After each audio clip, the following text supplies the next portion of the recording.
been a very, very close partner in this work, as well as Chairman Cantwell and Ranking Member Wicker for their support. We're joined by Senator Thune and Senator Amy Klobuchar and Senator Ed Markey. They've all been extraordinary leaders in this effort. And today, I should note, is the first time that TikTok and Snap have appeared before Congress. I appreciate you and YouTube for your testimony this morning. It means a lot. Our hearing with the Facebook whistleblower, Frances Haugen, was a searing indictment, along with her documents, of a powerful, gigantic corporation that puts profits ahead of people, especially our children. There has been a definite and deafening drumbeat of continuing disclosures about Facebook. They have deepened America's concerns and outrage and have led to increasing calls for accountability. And there will be accountability.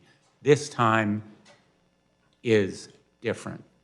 Accountability to parents and the public, accountability to Congress, accountability to investors and shareholders, and accountability to the Securities and Exchange Commission and other federal agencies, because there is ample, credible evidence to start an investigation there. But today we are concerned about continuing to educate the American public and ourselves about how we can face this crisis. What we learned from Ms. Haugen's disclosures and reporting since then is absolutely repugnant and abhorrent about Instagram's algorithms creating a perfect storm, in the words of one of Facebook's own researchers.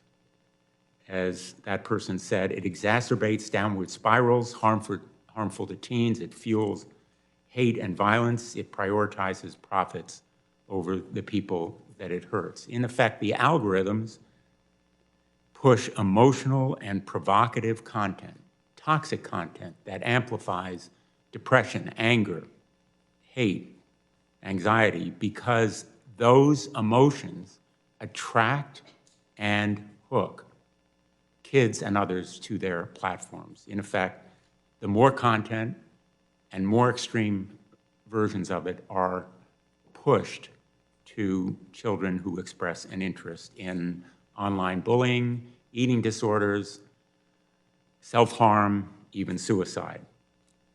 And that's why we now have a drumbeat of demands for accountability, along with the drumbeats of disclosure. But we're hearing the same stories and reports of the same harms about the tech platforms that are represented here today. I've heard from countless parents and medical professionals in Connecticut and elsewhere around the country about the same phenomenon on Snapchat, YouTube, and TikTok. In effect, that business model is the same. More eyeballs means more dollars. Everything that you do is to add users, especially kids, and keep them on your apps for longer. I understand from your testimony that your defense is we're not Facebook. We're different, and we're different from each other. Being different from Facebook is not a defense. That bar is in the gutter. It's not a defense to say that you are different. What we want is not a race to the bottom, but really a race to the top. So we'll want to know from you what specific steps you're taking that protect children, even if it means foregoing profits. We're going to want to know what research you've done, similar to the studies and data that have been disclosed about Facebook. And we're going to want to know whether you will support real reforms, not just the tweaks and the minor changes that you suggested and recounted in your testimony. The picture that we've seen from an endless stream of videos that is automatically selected by sophisticated algorithms shows that you too drive and strive to find something that teens will like and then drive more of it to them. If you learn that a teen feels insecure about his or her body, it's a recipe for disaster because you start out on dieting tips, but the algorithm will raise the temperature, it will flood that individual with more and more extreme messages, and after a while, all of the videos are about eating disorders. It's the same rabbit hole, driving kids down those rabbit holes created by algorithms that leads to dark places and encourages more destructive hate and violence. We've done some listening. I heard from Nora in Westport, who allowed her 11-year-old daughter, Avery, on TikTok because she thought it was just girls dancing. Avery wanted to exercise more with the shutdown of school and sports, so like most people, she went online. Nora told me about the rabbit hole that TikTok and YouTube's algorithms pulled her daughter into. She began to see ever more extreme videos about weight loss. Avery started exercising compulsively and ate only one meal a day. Her body weight dropped dangerously low, and she was diagnosed with anorexia. Avery is now luckily in treatment, but the financial cost of care is an extreme burden, and her education has suffered. We heard from parents who had the same experience. So we not only listened, but we checked ourselves. On YouTube, my office created an account as a teenager. Like Avery, we watched a few videos about extreme dieting and eating disorders. They were easy to find. YouTube's recommendation algorithm began to promote extreme dieting and eating disorder videos each time we opened the app. These were often videos about teens starving themselves, as you can see from this poster. The red is eating disorder-related content. The green is all the other videos. One is before and the other is after the algorithm kicked in. You can see the difference. We also received these recommendations each time we watched other videos. It's mostly eating disorder content. There was no way out of this rabbit hole. Another parent in Connecticut wrote to me about how their son was fed a constant stream of videos on TikTok related to disordered eating and calorie counting after looking up athletic training. As scientific research has shown, eating disorders and body comparison also significantly affect young men on social media. Young men often feel compelled to bulk up, to look a certain way. Again, I heard about this pressure all too often. We created an account on TikTok. Troublingly, it was easy searching TikTok to go from men's fitness to steroid use. It took us only 1 minute to find TikTok accounts openly promoting and selling illegal steroids. We all know the dangers of steroids, and they are illegal. All of this research and facts and disclosures send a message to America's parents.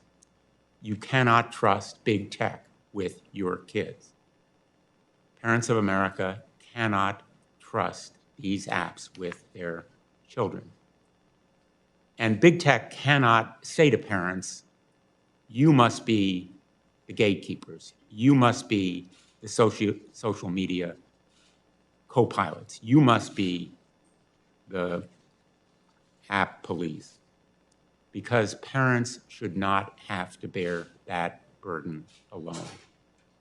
We need stronger rules to protect children online, real transparency, real accountability. I want a market where the competition is to protect children, not to exploit them, not a race to the bottom, but competition for the top. We have said that this moment is for big tech a big tobacco moment. And I think there's a lot of truth to that contention because it is a moment of reckoning. The fact is that, like big tobacco, big tech has lured teens. Despite knowing its products can be harmful, it's sought to associate itself with celebrities, fashion, and beauty, everything that appeals to young audiences. And like big tobacco, Facebook hid from parents and the public the substantial evidence that Instagram could have a negative effect on teen health. But the products are different. Big tech is not irredeemably bad like big tobacco. Big tobacco and the tobacco products, when used by the customer as the way the manufacturer intended, actually kill the customer. As Ms. Haugen said, our goal is not to burn Facebook to the ground. It's to bring out the best, to improve it, to impose accountability. As she said, we can have social media we enjoy that connects us without tearing apart our democracy, putting our children in danger, and sowing ethnic violence around the world. We can do better, and I agree. Thank you, and we'll turn now to the ranking member. Thank you, Mr. Chairman, and thank you to our witnesses for being here today. We do appreciate this. And Mr. Chairman, I thank your staff for the good work that they have done working to facilitate these hearings on holding big tech accountable. We appreciate that. And today's conversation is something that is much needed, and it is long overdue. For too long, we have allowed platforms to promote and glorify dangerous content for its kid and teen users. In the weeks leading up to this hearing, I've heard from parents, from teachers, from mental health professionals who are all wondering the same thing. How long are we going to let this continue? And what will it take for platforms to finally crack down on the viral challenges, the illicit drugs, the eating disorder content, and the child sexual abuse material? We find this on your platforms. And teachers and parents and mental health physicians cannot figure out why you allow this to happen. It seems like every day that I hear stories about kids and teens who are suffering after interacting with TikTok, YouTube, and Snapchat. Kids as young as 9 have died doing viral challenges on TikTok. And we've seen teen girls lured into inappropriate sexual relationships with predators on Snapchat. Your parents, how can you allow this? How can you allow this?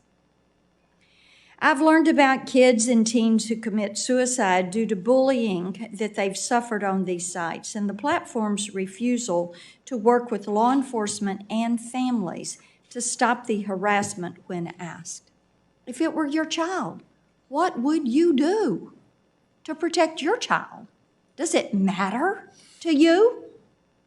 My staff has viewed abusive content featuring minors and videos of people slitting their wrist on YouTube. It's there. Yet all the while, kids and teens are flocking to these sites in increasing numbers, and the platforms love it, as they know that youth are a captive audience, one which will continue consuming the content that is fed to them through these algorithms, even if it puts them in danger. They're curious. They get pulled down the rabbit hole. They continue to watch. And these platforms are getting more and more data about our children. But do we know what they're doing with that data? In the case of Facebook, we learned that they're using it to sell their products to younger and younger children, those who cannot legally use their services. But these platforms, you all know you have children on these platforms that are too young to be on these platforms, and you allow it to continue because it's money. It's money in the bank. It is money in your paycheck. And obviously, money trumps everything. And with some of our witnesses today, we have real reason to question how they are collecting and using the data that they get from American children and teens. I've made no secret about my concerns that TikTok, which is owned by Beijing-owned ByteDance, is paving the way for the Chinese government to gain unfettered access to our children and teens. And TikTok, despite vague assurances that they, and I'm quoting, store data outside of China, end quote, has not alleviated my concerns in the slightest. In fact, earlier this year, they changed their privacy policy to allow themselves to collect even more data on Americans. Now they want your face prints and voice prints in addition to your geolocation data and your keystroke patterns and rhythms. They also collect audio that comes from devices connected to your smartphone, like smart speakers. They collect face and body attributes from videos, as well as the objects and the scenery that appear in those videos. This makes sense to some degree to create videos, but given China's propensities to surveil its own citizens, why should we trust that TikTok, through ByteDance, isn't doing the same to us? Most Americans have no idea this is happening. And while they hope on the face of things to reassure us by creating U.S.-based offices for their high-priced lobbyists and marketing personnel, it just is not enough. We see through it all, as we will get into today. TikTok's own privacy policies give them an out to share data with ByteDance and the Chinese Communist Party. Yet most Americans have absolutely no idea that the Chinese Communist Party is getting their information. The time has come where we must focus on what Congress can do to secure American consumers' personal data. As a mother and a grandmother, I know this is doubly important when it comes to our children. As this hearing will show, we can't afford to wait on that, so thank you to the witnesses. We look forward to your cooperation. Thank you, Mr. Chairman. Thanks, Senator Blackburn. We have with us this morning Ms. Jennifer Stout, Vice President of Global Public Policy at Snapchat. Ms. Stout is the Vice President of Global Policy, and prior to Snapchat, she spent most of her career in government working for then Senator Joe Biden and at the United States Department of State. Mr. Michael Beckerman is Vice President and Head of Public Policy at Americas at TikTok. He joined TikTok in February of 2020 and leads their government relations. He was previously the founding president and CEO of the Internet Association. We're joined by Ms. Leslie Miller, remotely Vice President, Government Affairs and Public Policy at YouTube. Ms. Miller leads YouTube's public policy team. Previously, she served as acting head of global policy for Google. Why don't we begin with your testimony, Ms. Stout? Thank you. Thank you, Mr. Chairman. Chairman Blumenthal, Ranking Member Blackburn, and members of the subcommittee, thank you so much for the opportunity to be here today. My name is Jennifer Stout, and I am the Vice President of Global Public Policy at Snap. I've been in this role for nearly 5 years after spending almost 2 decades in public service, more than half in Congress. I have tremendous respect for this institution and the work that you are doing to ensure that young people are having safe and healthy online experiences. To understand Snap's approach, to protecting young people on our platform, it is helpful to start at the beginning. Snapchat's founders were part of the first generation to grow up with social media. Like many of their peers, they saw that while social media was capable of making a positive impact, it also had certain features that troubled them. These platforms encouraged people to broadcast their thoughts permanently. Young people were constantly measuring themselves by likes and by comments, trying to present a perfect version of themselves because of social pressures and judgment. Social media also evolved to feature an endless feed of unvetted content, exposing individuals to a flood of viral, misleading, and harmful information. Snapchat is different. Snapchat was built as an antidote to social media. From the start, there were 3 key ways we prioritized privacy and safety. First, we decided to have Snapchat open to a camera instead of a feed of content. This created a blank canvas for friends to visually communicate with each other in a way that was more immersive than text. Second, we embraced strong privacy principles and the idea of ephemerality, making images delete by default. Social media may have normalized having a permanent record of conversations online, but in real life, friends don't break out their tape recorder to document every conversation. Third, we focused on connecting people who were already friends in real life by requiring that both Snapchatters opt in to being friends in order to communicate. Because in real life, friendships are mutual. We have worked hard to keep evolving responsibly. Understanding the potential negative effects of social media, we made proactive choices to ensure that all of our future products reflected those early values. We were influenced by existing regulatory frameworks that govern broadcast and telecommunications when developing the parts of our app where users had the potential to reach a large audience. Discover, which is our closed content platform and features content from professional media publishers and verified users, and Spotlight, where creators can submit creative and entertaining videos to share, are both structured in a way that does not allow unvetted content to get reach. Our design protects our audience and makes us different. When it comes to young people, we've made intentional choices to apply additional protections to keep them safe. We've adopted responsible design principles and rigorous processes that consider the privacy and safety of new features right from the beginning. We take into account the unique sensitivities of young people. We intentionally make it harder for strangers to find minors by not allowing public profiles for users under 18. We have long deployed age-gating tools to prevent minors from viewing age-regulated content and ads.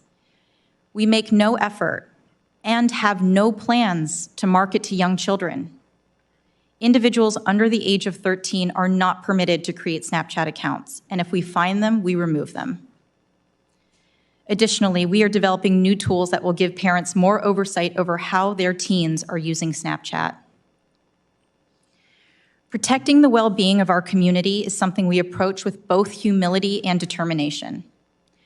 Over 500 million people around the world use Snapchat, and 95% of our community says that Snapchat makes them feel happy because it connects them to their friends. We have a moral responsibility to take into account the best interests of our users in everything we do, and we understand that there is more work to be done. As we look to the future, we believe that regulation is necessary, but given the different speeds at which technology develops and the rate at which regulation can be implemented, regulation alone can't get the job done. Technology companies must take responsibility to protect the communities they serve. If they don't, government must act to hold them accountable. We fully support the subcommittee's approach and efforts to investigate these issues, and we welcome a collaborative approach to problem solving that keeps our young people safe online. Thank you again for the opportunity to appear today, and I look forward to answering your questions. Thanks, Ms. Stout. Mr. Beckerman. Chairman Blumenthal, Ranking Member Blackburn, and members of the subcommittee. My name is Michael Beckerman. I'm the Vice President of Public Policy for the Americas at TikTok. I'm also the father of 2 young daughters. I'm passionate about ensuring that our children stay safe online. I joined TikTok after nearly a decade representing the internet industry at large because I saw an opportunity to help TikTok responsibly grow from a young startup to a trusted entertainment platform. TikTok is not a social network based on followers or social graph. It's not an app that people check to see what their friends are doing. You watch TikToks, you create on TikTok. The passion and creativity and diversity of our community has fueled new cultural trends, chart-topping artists, and businesses across the country. It has been a bright spot for American families who create videos together. And I've heard from countless friends and family, and even members of the Senate and your staff, about how joyful and fun and entertaining and authentic TikTok content truly is. And I'm proud of the hard work that our safety teams do every single day to safeguard our community, and that our leadership makes safety and wellness a priority, particularly to protect teens on the platform. Being open and humble is important to the way we operate at TikTok. In the context of the hearing today, that means we seek out feedback from experts and stakeholders to constantly improve. When we find areas or find flaws where we can do better, we hold ourselves accountable and we find solutions. Turning a blind eye to areas where we can improve is not part of our company's DNA. But most importantly, we strive to do the right thing, protecting people on the platform. When it comes to protecting minors, we work to create age-appropriate experiences for teens throughout their development. We have proactively built privacy and safety protections with this in mind. For example, people under 16 have their accounts set to private automatically. They can't host live streams, and they can't send direct messages on our platform. And we don't allow anyone to send off-platform videos, images, or links via direct messaging. These are perhaps underappreciated product choices that go a long way to protect teens. And we made these decisions, which are counter to industry norms or our own short-term growth interests, because we're committed to do what's right in building for the long term. We support parents in their important role to protect teens. That's why we've built parental controls called family pairing that empower a parent to link their TikTok account in a simple way from their own device as the parent to their teenager's account to enable a range of privacy and safety controls. And I encourage all the parents that are listening to the hearing today to take an active role in your teen's phone and app use. And if they're on TikTok, please check out family pairing. Visit our youth portal, read through our Guardian's Guide that's on our Safety Center. Our tools for parents are industry-leading, innovative, but we're always looking to add and improve. It's important to know that our work is not done in a vacuum. It's critical for platforms, experts, and governments to collaborate on solutions that protect the safety and well-being of teens. That's why we partner with Common Sense Networks, who helps us ensure that we provide age-appropriate content in our under 13 app experience. We also work closely with the National Center for Missing and Exploited Children, the National Parent-Teacher Association, the Digital Wellness Lab at Boston Children's Hospital, and our U.S. Content Advisory Council. TikTok has made tremendous strides to promote the safety and well-being of teens, but we also acknowledge and we are transparent about the room that we have to grow and improve.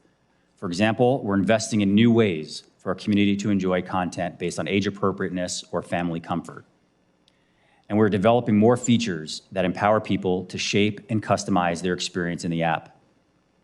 But there is no finish line when it comes to protecting children and teens. The challenges are complex, but we are determined to work hard and keep the platform safe and create age-appropriate experiences. We do know trust must be earned, and we're seeking to earn trust through a higher level of action, transparency, and accountability, as well as the humility to learn and improve. Thank you for your leadership on these important issues. I look forward to answering the questions of the committee. Thanks, Mr. Beckerman. Ms. Miller, I hope you're with us. Please proceed.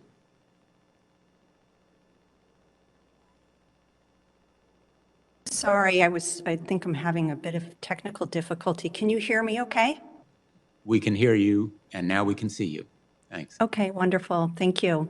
Chairman Blumenthal, Ranking Member Blackburn, and distinguished members of the subcommittee.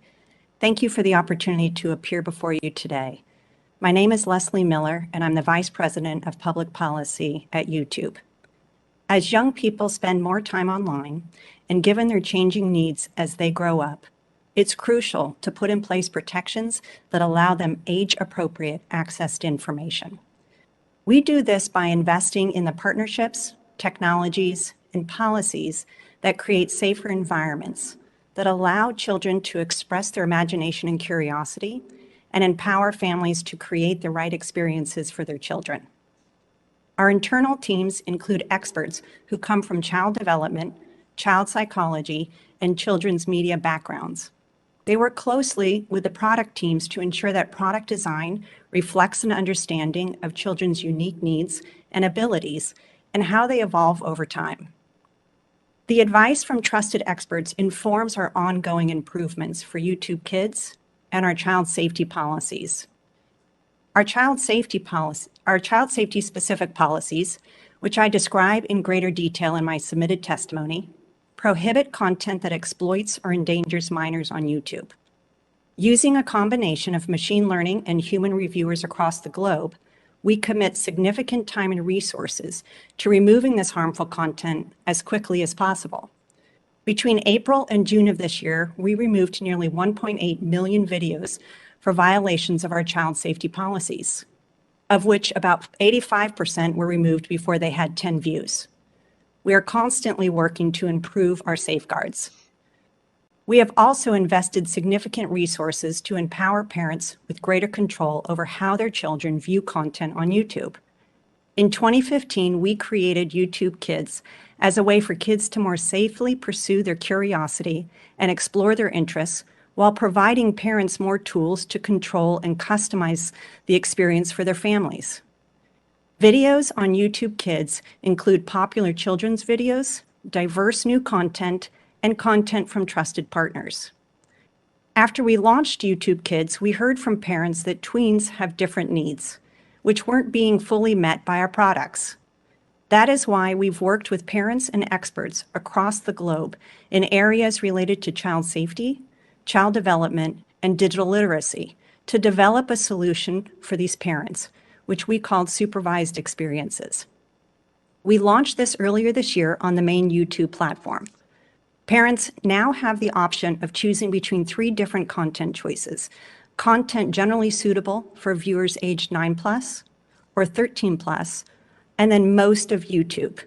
The most of YouTube option excludes all age-restricted content on the main platform. We want to give parents the controls that allow them to make the right choices for their children. On YouTube Kids, and even on YouTube for all under 18 users, autoplay is off by default. In the coming months, we'll be launching additional parental controls in the YouTube Kids app, including the ability for a parent to choose a locked default autoplay setting. Our take a break reminders and bedtime settings are also on by default in these experiences. YouTube treats personal information from anyone watching children's content on the platform as coming from a child, regardless of the age of the user. This means that on videos classified as made for kids, we limit data collection and use, and as a result, we restrict or disable some product features. For example, we do not serve personalized ads on this content on our main YouTube platform, and we do not support features such as comments or live chat. And to be clear, we have never allowed personalized advertising on YouTube Kids or YouTube supervised experiences. There is no issue more important than the safety and well-being of our kids online, and we are committed to working closely with you to address these challenges. I again would like to thank you for the opportunity to appear today and look forward to answering your questions. Thanks, Ms. Miller. We're going to do 5-minute rounds. We have votes at 11 o'clock. We have 3 votes, but I think we'll be able to juggle the questioning and the testimony, and if necessary, we'll take a short recess. Let me begin.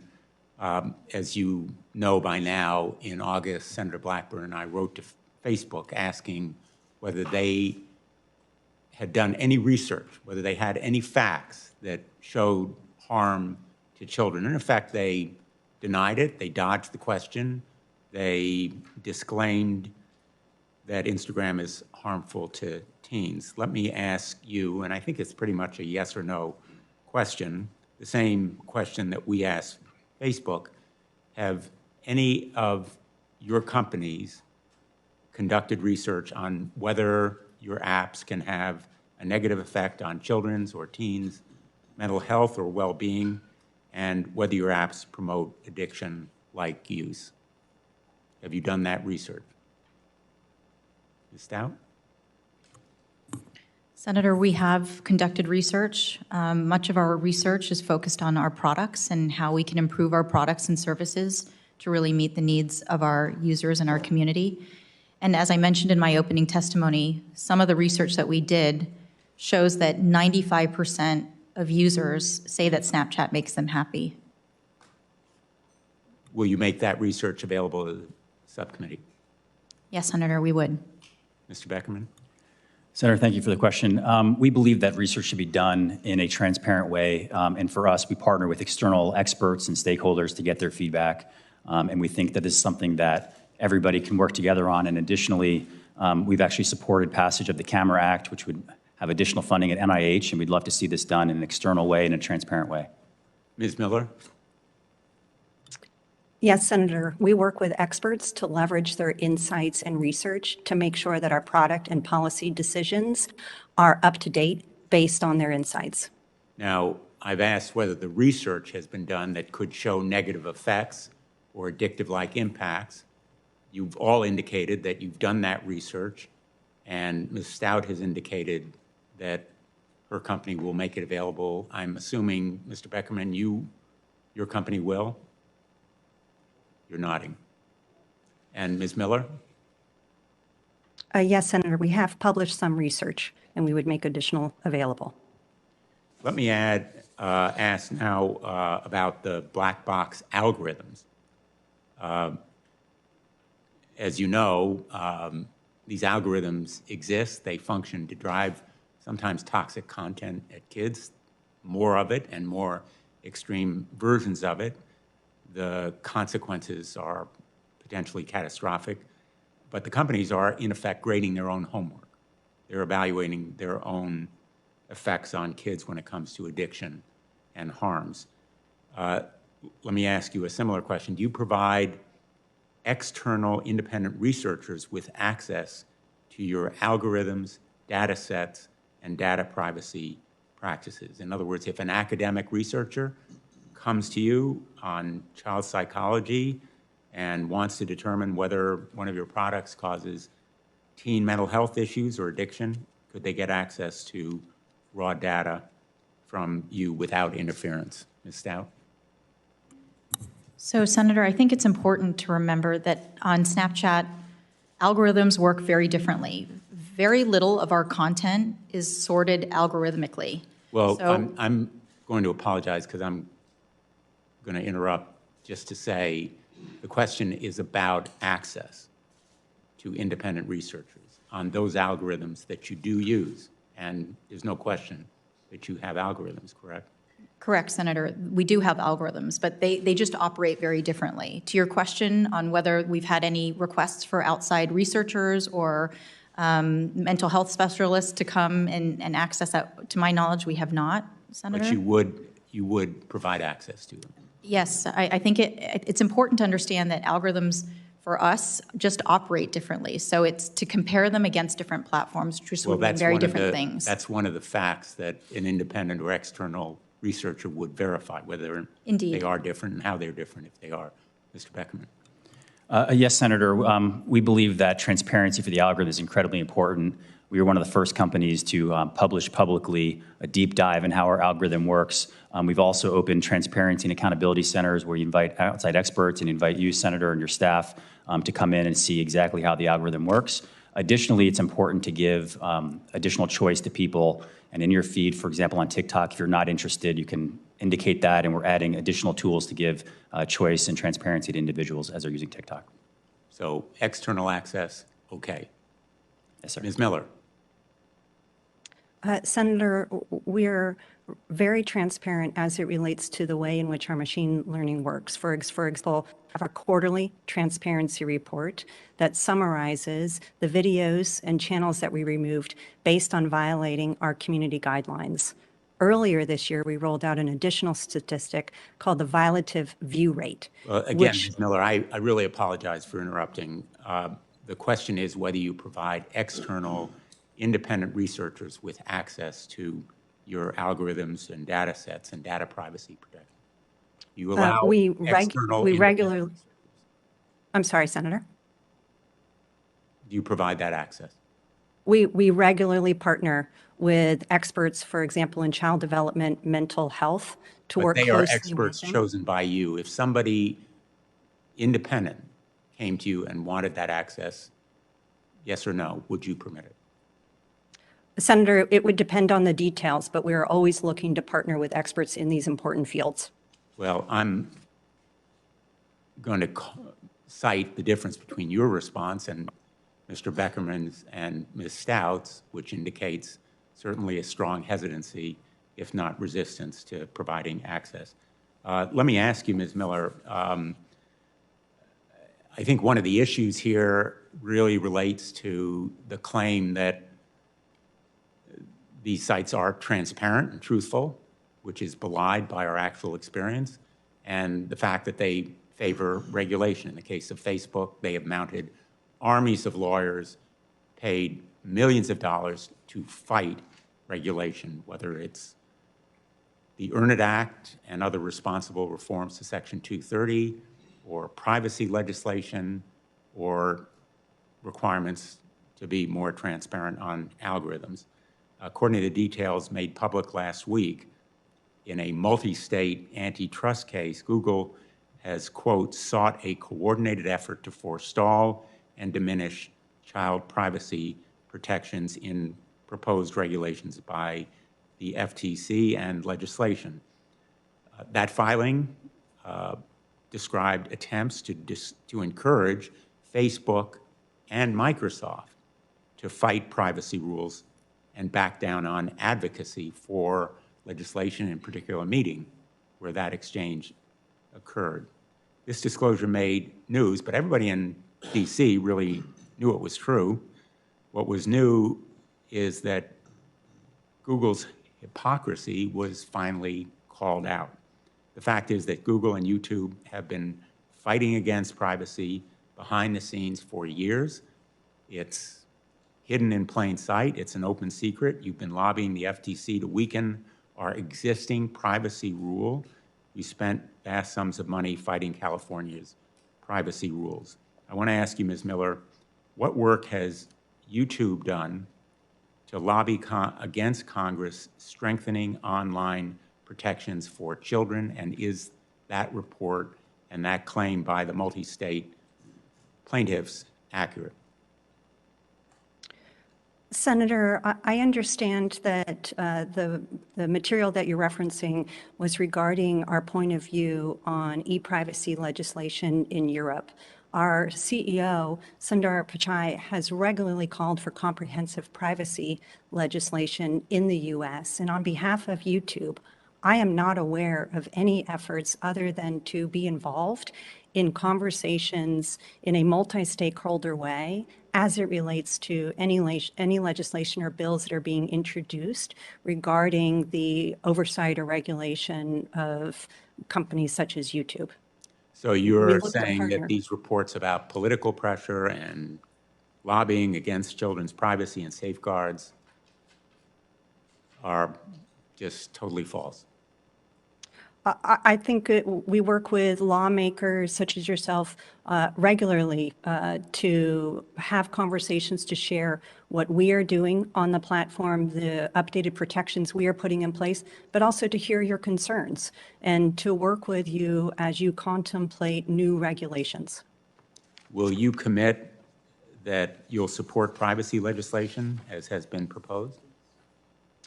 Senator, I'm not steeply involved in the details of any specific privacy legislation, but I commit that we will work with you and partner with you on federal privacy legislation. Would you support a ban on targeted advertising to children and young teens?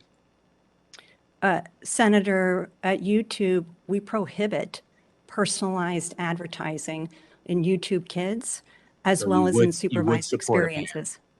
Would you support a ban in law? We have not waited for laws in order to put those types of protections in place. Well, I hope that you will and that you'll be perhaps more forthcoming in the next round of questioning, I'll turn to the ranking member.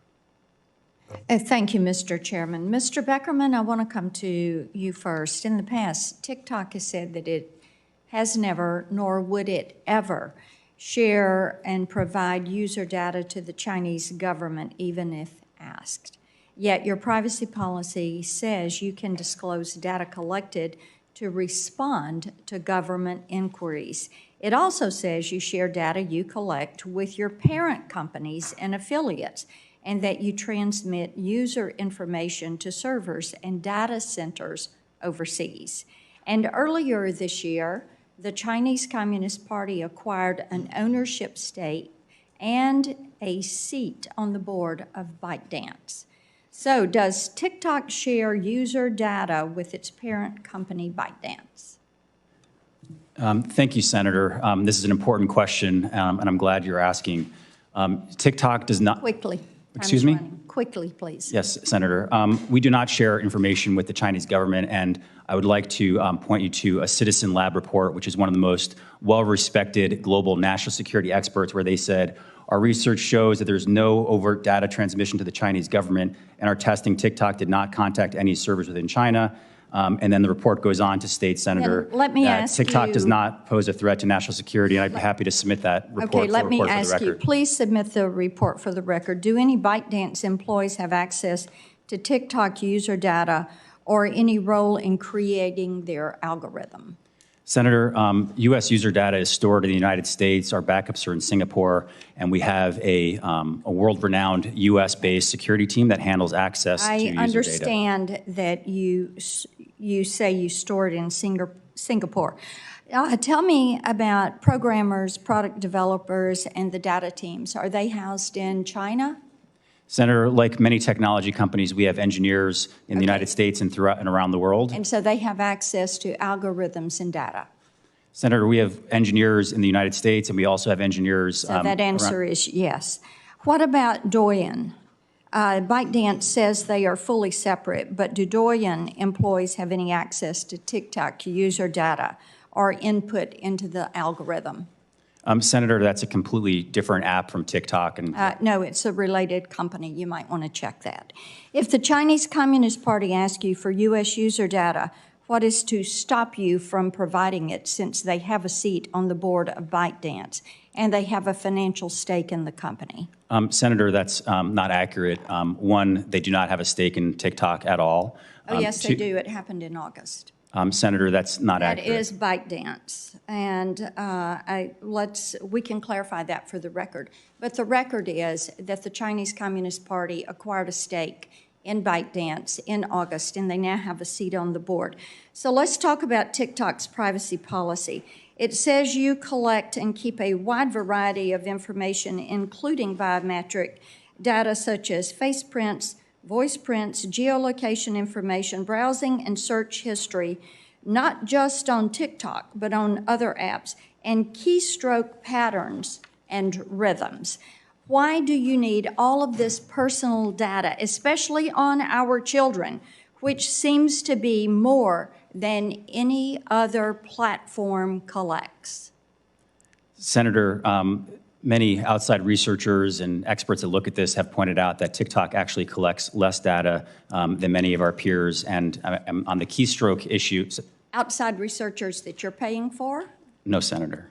You would submit that to independent outside researchers, because what we're seeing with all of this biometric data and the keystroke patterns, that you are exceeding that. So what do you do with this? Are you creating a virtual you of the children that are on your site?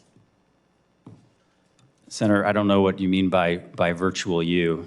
Well, a virtual you is you and your presence online. It's like a virtual dossier. I'm sure you understand that term. And what do you need with all of this information? Do you track children's viewing patterns?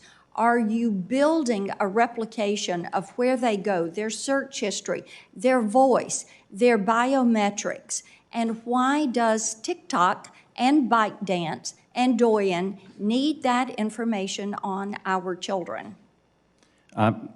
Senator, TikTok is an entertainment platform where people watch and enjoy and create short-form videos. It's about uplifting and entertaining content. People love it. And I disagree with the characterization of the way. That is it from the positive. But there's also a negative. And the negative is that you are building a profile, a virtual you, of our children because of the data that you're collecting. You mentioned the family parent provision that you have. So when you have a parent that goes on that, are they opening their data to TikTok? And is TikTok following them or following and capturing their search history? See, Mr. Beckerman, when you capture all of this data and you hold all of this data, then you are invading the property, the privacy of individuals that are on your site. And that applies to you, to Ms. Stout, to Ms. Miller, because you say because you are using the platform, we can do this. But in essence, what you're doing is making our children and their data, you're making that the product because you turn around and you sell it. And then basically it becomes weaponized against their users. Mr. Chairman, I'm over time. I have several questions for Ms. Stout, Ms. Miller, and we'll do those in a second round. We'll have a second round. Senator Klobuchar. Thank you to both of you. Reports indicate that nearly half of kids 9 to 12 and a third of kids age 7 to 9 use social media on platforms like Facebook, Insta, Snap, TikTok, YouTube. I don't think parents are going to stand by while our kids and our democracy become collateral damage to a profit game. And I heard last night Mark Zuckerberg's words to his earnings report.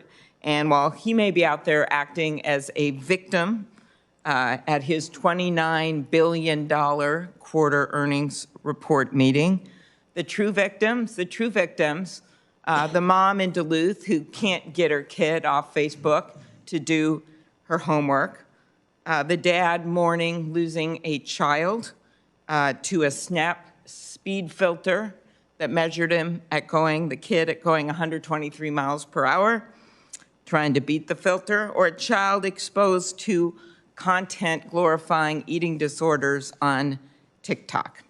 So I have had a case right in my state, 2 cases actually, of young people who got drugs through Snap.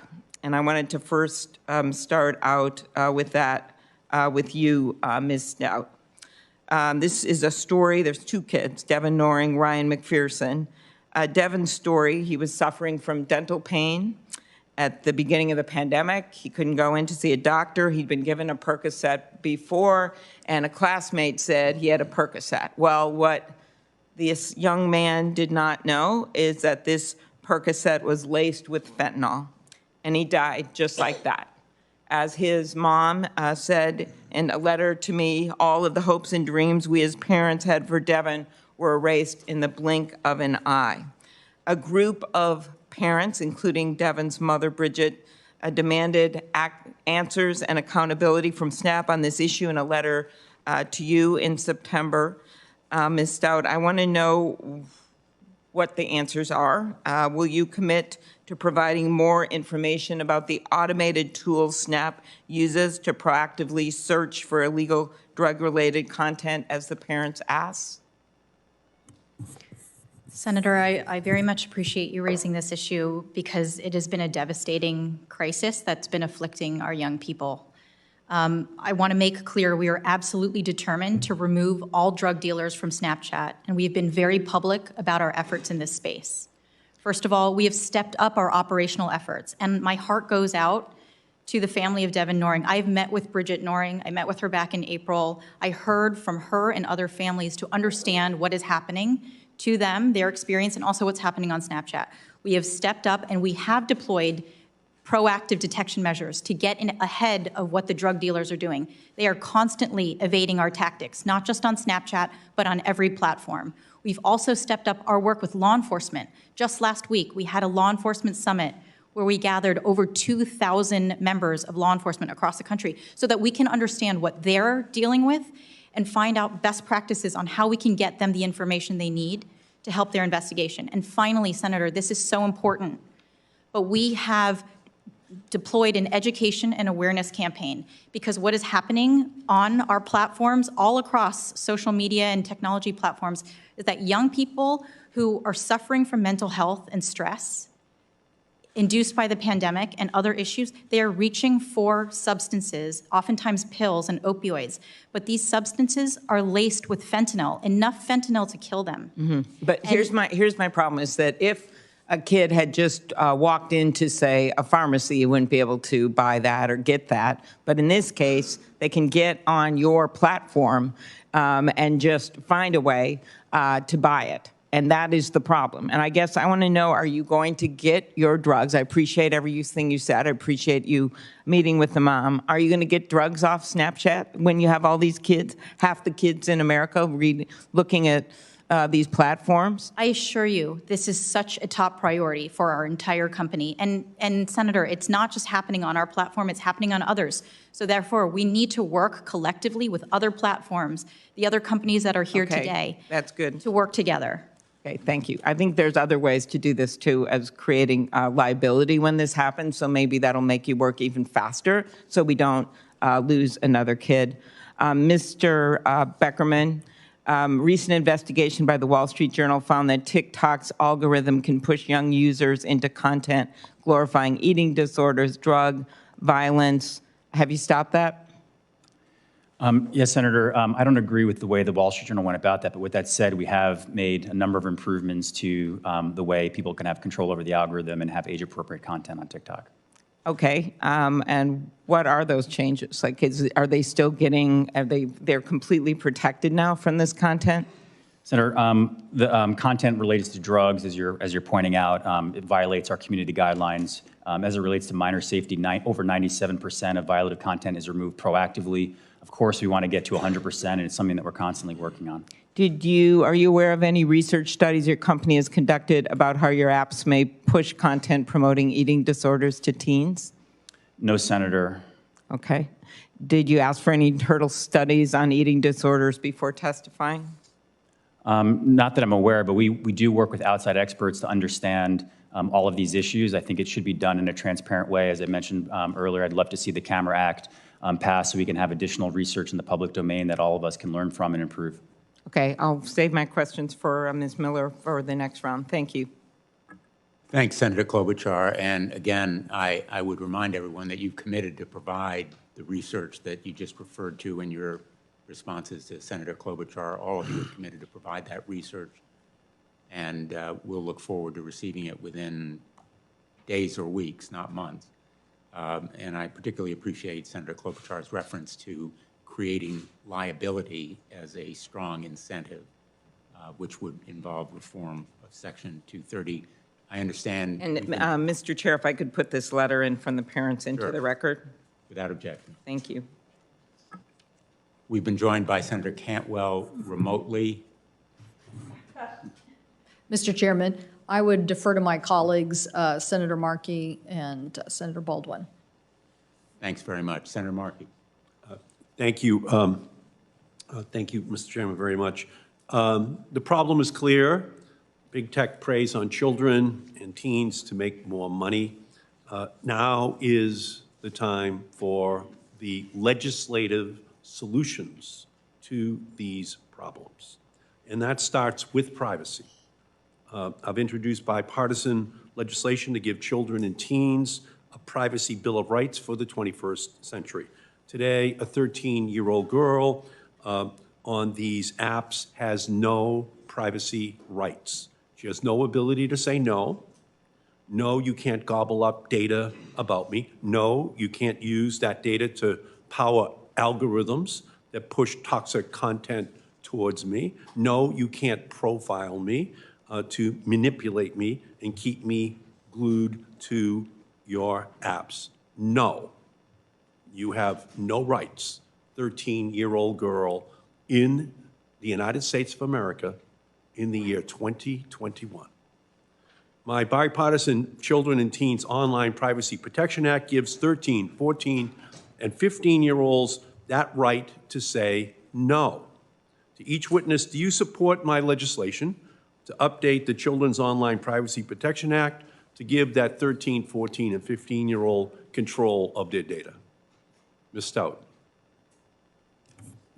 Senator Markey, I just want to say that we absolutely support a federal privacy proposal, and we've worked very hard with members of this body to try to... Do you support my child protection, my teen protection law? Do you support it? So, Senator, we agree that there should be additional protections put against young people to protect them further from... Right. So you've had a chance to look at the Child Online Privacy Protection update that I've introduced. It's been out there for years. Do you support it or not? I think, Senator, we'd love to talk to you a bit more about No, some of the we've issues. Listen, this is just what drives us crazy. We want to talk, we want to talk, we want to talk. This bill's been out there for years, and you still don't have a view on it. Do you support it or not? I think there are things that we would like to work with you on, Senator.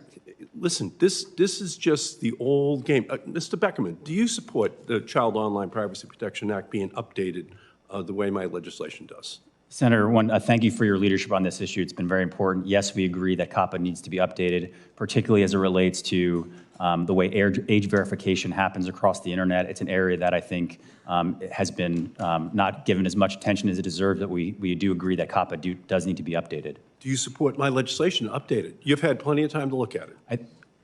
We like your approach. However, I think a piece that should be included is a better way to verify age across the internet, across apps, rather than the system that is in place now. And I think with that improvement, it would be something that we'd be happy to support. Okay, Ms. Miller. Senator, we also support the goals of updated comprehensive privacy legislation. On your specific bill, I know we've had conversations with your staff in a constructive manner, and I would welcome continuing to do that. Yeah, but it's going to happen soon, because this is a crisis that, thank you, Senator Blumenthal, thank you, Congressman Blackburn, this has just surfaced in a way that's clear that we don't have any more time. We have to get this finished. Your platforms are full of young teens. Among young teens, 49% say they're on TikTok, 52% say they're on Snapchat, 81% say they're on YouTube. And those users, those 13-year-olds, they deserve the right to say, no, you can't track me. You all, do you agree with that, Ms. Stout? You can't track me. You do agree with that? Yes, I agree with that, Do you agree with that, Mr. Beckerman? Yes, Senator. Do you agree with that, Ms. Miller? Yes, Senator, we have tools for all of our users to handle and control and make choices as it relates to the information that is gathered. Okay, the bill also would ban targeted ads to children, apps that should never be allowed to track a 10-year-old's browsing history and bombard him with ads based on that data. Ms. Miller, you said that YouTube Kids platform prohibits targeted ads to children. Do you agree that Congress must ban targeted ads to children? Senator, I defer to you and your peers in terms of what you would want to move forward. But again, we have not waited for laws like this. No, I'm saying to you, would you support to make sure there's a uniform banning of this practice? If you've already adopted it as a company, would you support that being the standard that we have for all platforms across the country? As you describe it, it's consistent with the approach we've already taken. And you would support it? Is that what you're saying? Senator, again, we are already doing this, and No, I'm asking you, would you support? Consistent. No, we're trying to draft a law here. Would you support that provision being in a law that prohibited it? Senator, yes, as we already prohibit targeted advertising That's on all we're YouTube trying Kids to as do, it just is. get to yes, so that we can legislate it. So that we can legislate. Ms. Berkman, Ms. Stout, same question, should kids ban targeted ads to kids? Senator, we offer those tools already where kids can opt out and not have targeted ads served to them. Would you support that as a national law, that we ban it? Senator, an example of that has been the age-appropriate design code, which we adhere to, and I can tell you, Senator, we are looking at exactly that model to Would you apply support elsewhere. it as a law that this body passes this year just to prohibit it? If you say it's wrong, should we prohibit it? We offer those, and we agree with the approach, so, So yes, you do support it, yes or no? we agree with your approach, so we are applying it to more Right, I markets appreciate what outside of you're the- doing. Right, we're now trying to say, if you support it, then we just support a law to think we're prohibit very anyone else close. from doing it. Yes? I think we're very close, Senator, yes. Very close. Okay, Mr. Beckerman. Yes, Senator, I would also say that we should go beyond that, and part of the approach that we've taken is certain categories of ads shouldn't be shown to teenagers and young adults at all, and I think that should be part of the approach as well. Okay, so we also need to go beyond privacy and tackle the design features that harm young people. Take like buttons. Senator Blumenthal and I have a bill, the KIDS Act, which would ban these and other features that quantify popularity. The research is clear. These features turn apps into virtual popularity contests and are linked to feelings of rejection, low self-worth, and depression. Even YouTube Kids has acknowledged this problem and does not have like buttons. To each witness, should Congress ban features that quantify popularity for kids, yes or no? Senator, as I mentioned in my opening statement, we don't have those metrics. We've never had a like button or comments because we don't think it should be a popularity contest, so we support that. So you would support that, okay? Ms. Beckerman. Senator, I think this one is one that it's a little bit more complex to that. We'd happy to have a conversation, but we have implemented much of the age-appropriate design code here in the United States and would encourage similar measures. So I don't know that there was an answer in there.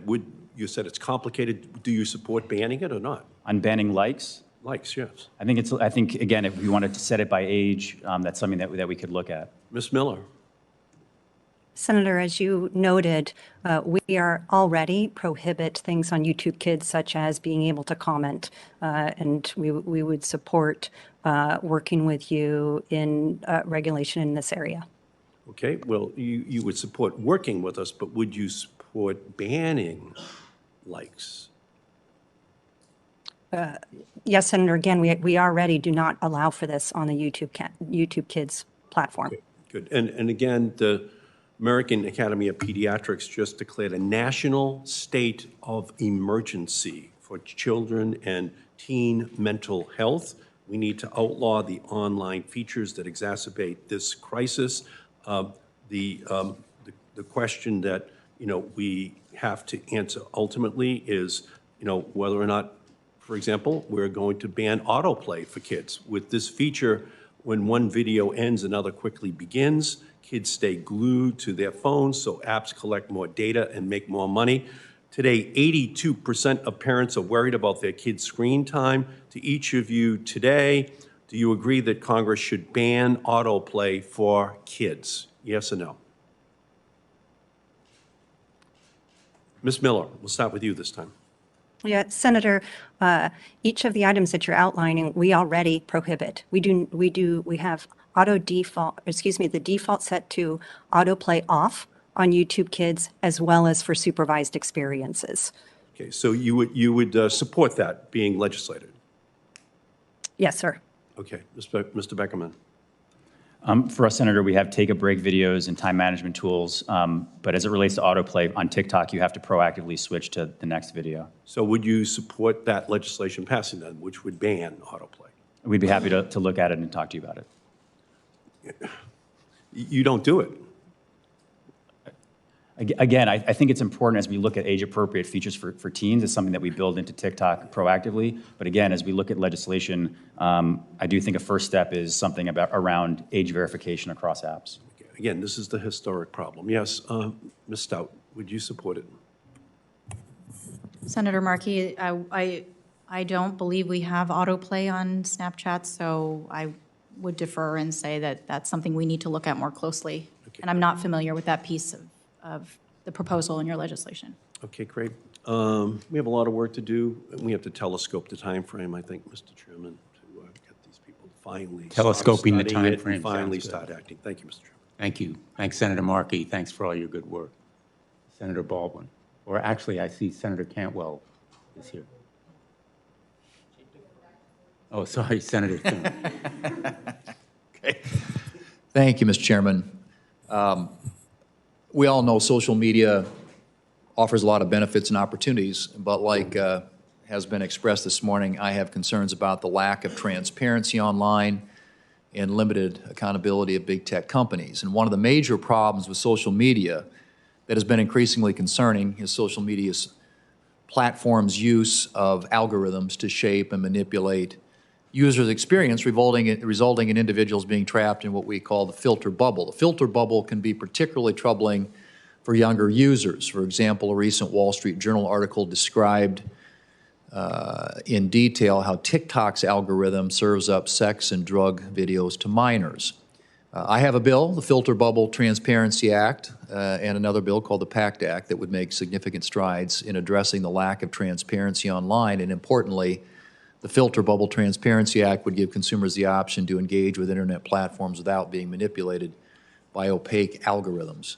So let me just ask you, do you believe consumers should be able to use social media platforms without being manipulated by algorithms designed to keep them engaged on the platform? Mr. Beckerman, start with you, then we'll go Ms. Miller and Ms. Stout. Yes, Senator, we agree that there needs to be transparency in the way algorithms work and additional choice for individuals as they're using them. Ms. Miller? Senator, we do provide transparency in the way that our systems and practices work. Ms. Stout?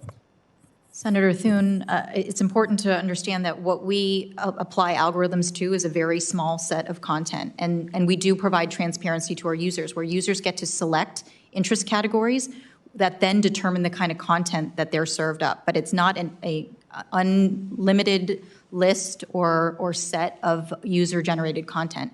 It's quite narrow.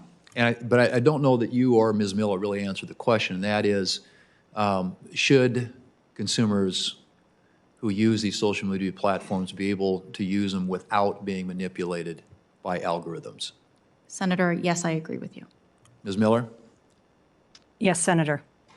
Mr. Beckerman, what's your response to the Wall Street Journal article that described in detail how TikTok's algorithm serves up sex and drug videos to minors? Senator, thank you for the question. Sex and drugs or violations of our community guidelines have no place on TikTok. As it relates to the Wall Street Journal article, we disagree with that being an authentic experience that an actual user would have. Your platform is perhaps more driven by algorithms than any other social media platform available today, more so even than Facebook. Unlike Facebook, TikTok's algorithm's not constrained by a user's social network. On July 29, 2020, TikTok's former CEO, Kevin Mayer, wrote, and I quote, that we believe all companies should disclose their algorithms, moderation policies, and data flows to regulators, end quote. TikTok also states on its website that it makes TikTok source code available for testing and evaluation to guests at its Transparency and Accountability Center. Has TikTok disclosed their algorithms, moderation policies, and data flows to any federal or state regulators?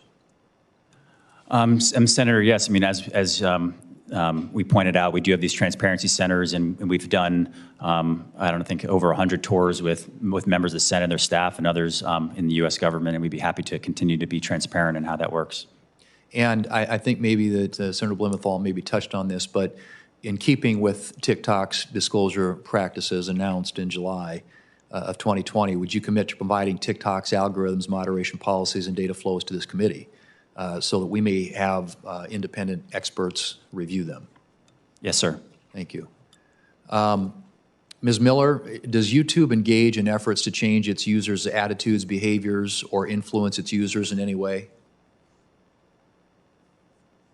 Senator, when users come to YouTube, they come to search and discover all types of content. For example, how to bake bread, to watch a church service, or to do exercise. And as a result, they are introduced to a diversity of content that isn't based on a particular network that they are a part of. In so doing, there may be additional videos that are recommended to them based on some signals, but those signals will be overridden to make sure that we are not recommending harmful content. Back to Mr. Beckerman.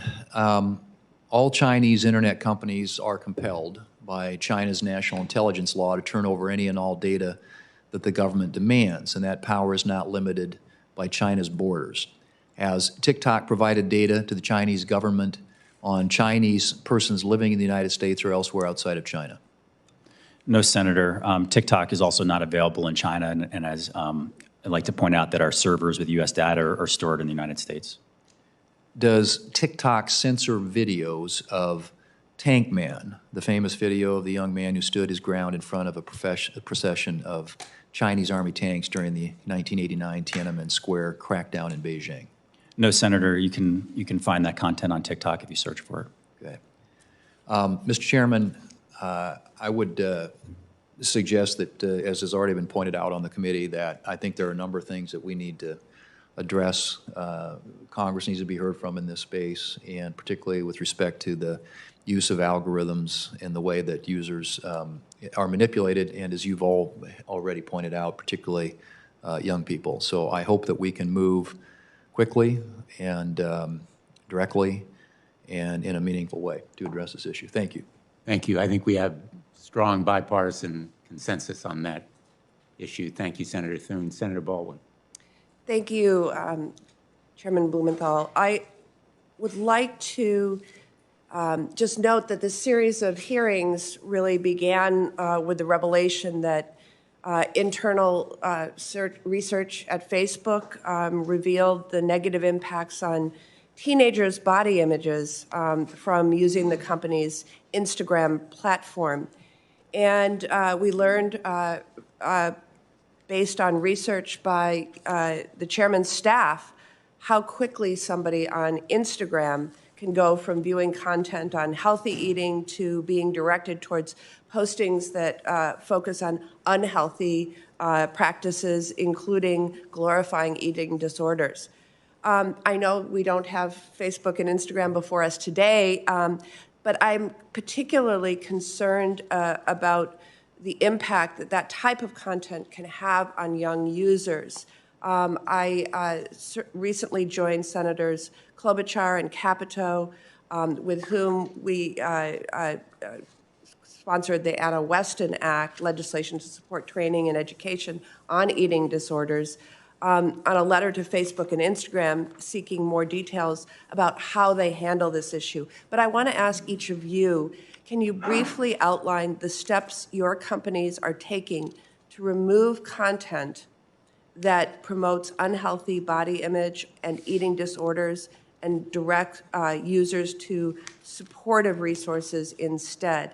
And in particular, how are you focusing on this issue with regard to your younger users? Why don't we start with Mr. Beckerman and TikTok? Thank you, Senator. I myself have two young daughters, and this is something that I care a lot about, and our teams at TikTok care a lot about.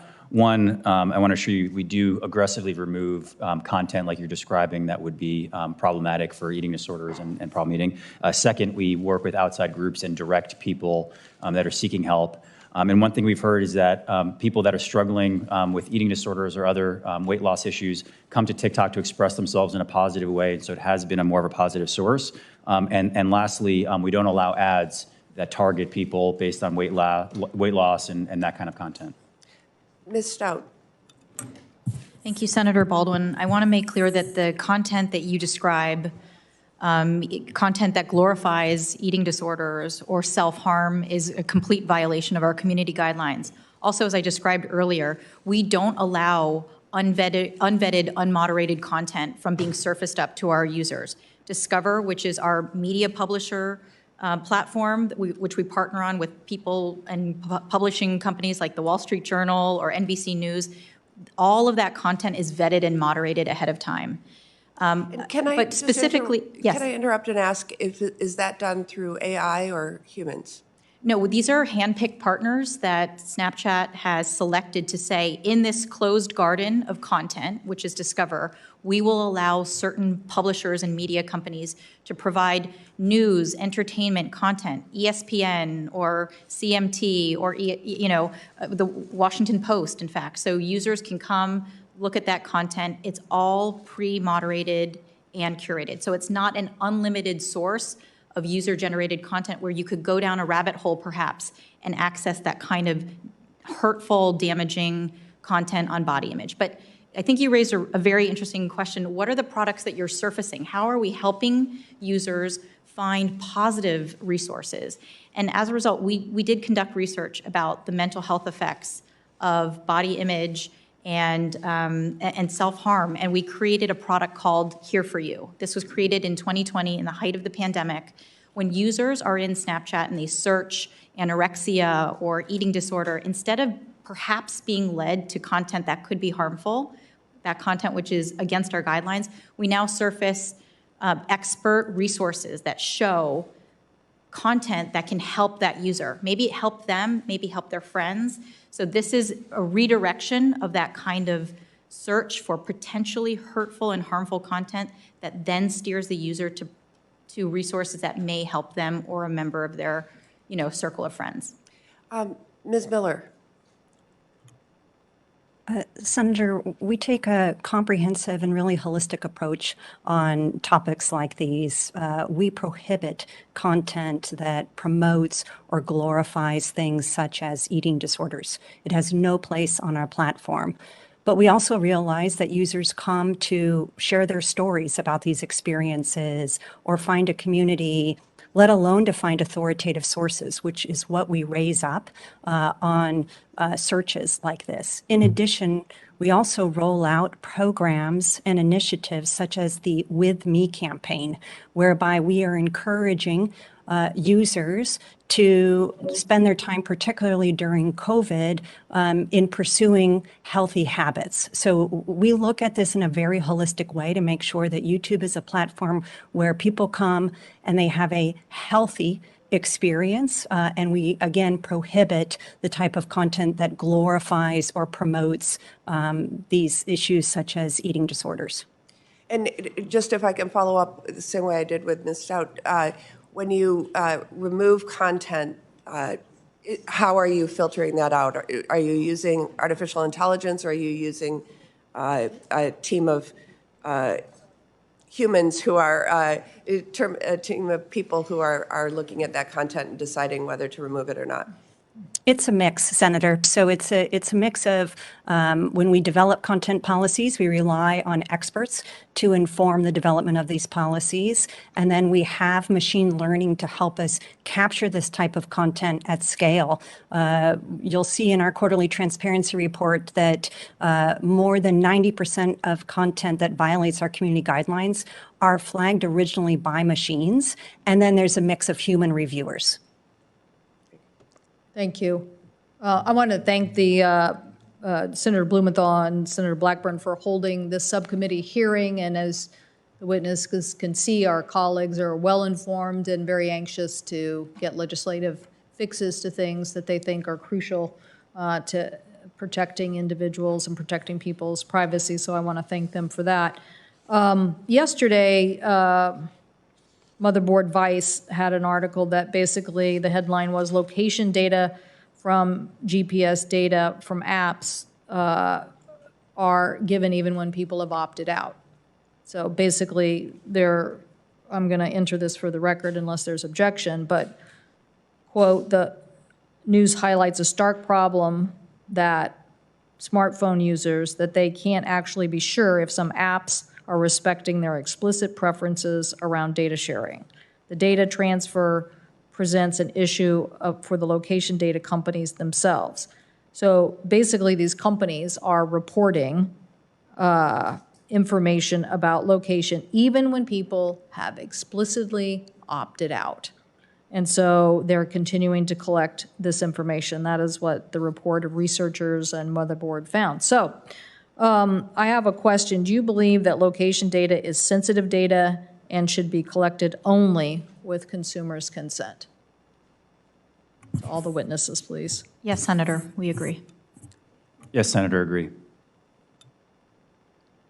Yes, Senator. And for users, they have access to their account under My Activity and My Account and can modify their settings, delete their history, and things of that nature. It's all just one click away. So any federal privacy law should make sure that that's adhered to. I see a nod. Is that? Yes, Senator. Yes, Senator. Yes. Okay, thank you. Do any of you share location data with the company that's in this article? It's Huck, I think, H-U-K. They're a major data. Senator, I've never heard of that company. I'm not aware. Okay. Senator, I'm not aware of the company, but we also don't collect GPS data. Well, it would be, you would be affiliated with them in some way. I mean, they're getting this information anyway. So I'm sorry, the last witness, if you, do you know? Senator, I'm also not aware of the Okay, company that maybe you're you can, referencing. maybe you can help us for the record on this, so that we know. But this is exactly what the public is frustrated about and concerned about, particularly when harm can be done. That, you know, they go to a website, they say to the website, I don't want my sensitive information to be shared, and then there's this conglomerate of data gathering on top of that that's not honoring those wishes as it relates to the interface with those apps. So this is, I think, exactly why we need a strong privacy law and why we should, you know, protect consumers on this. In the Facebook hearing we had this discussion about advertising and the issue of whether advertisers knew exactly what the content was they were being advertised. Now, I get that, you know, we're also seeing a migration of major companies like Procter & Gamble and others who are moving off of the internet because they're like, I'm done with it. I don't want my ad, because it's now run by a system. I don't want my ad just appearing next to certain kinds of content. And so, but what was more startling is that there may be actual deceptive practices here where people are saying, oh, this content is this, when in reality it is something else. In some of these cases we just discussed with Facebook, objectionable hate speech and content that we don't even think should be online, and yet that's not what the advertisers knew. So on your websites, do advertisers know what content they're being placed next to? So, Senator, I can respond to your question. Yes, our advertisers do know where their advertisements show up. And as I had mentioned, Discover, which is that closed, curated garden, those advertisements appear next to publishers and verified users that we have hand-selected to allow to appear. So on a platform like Snapchat, there is no broadcast disinformation or hate speech, and that's why I think Snapchat is, in fact, a very appealing place for advertisers because they know their advertisements will be placed next to safe content. Mr. Beckerman?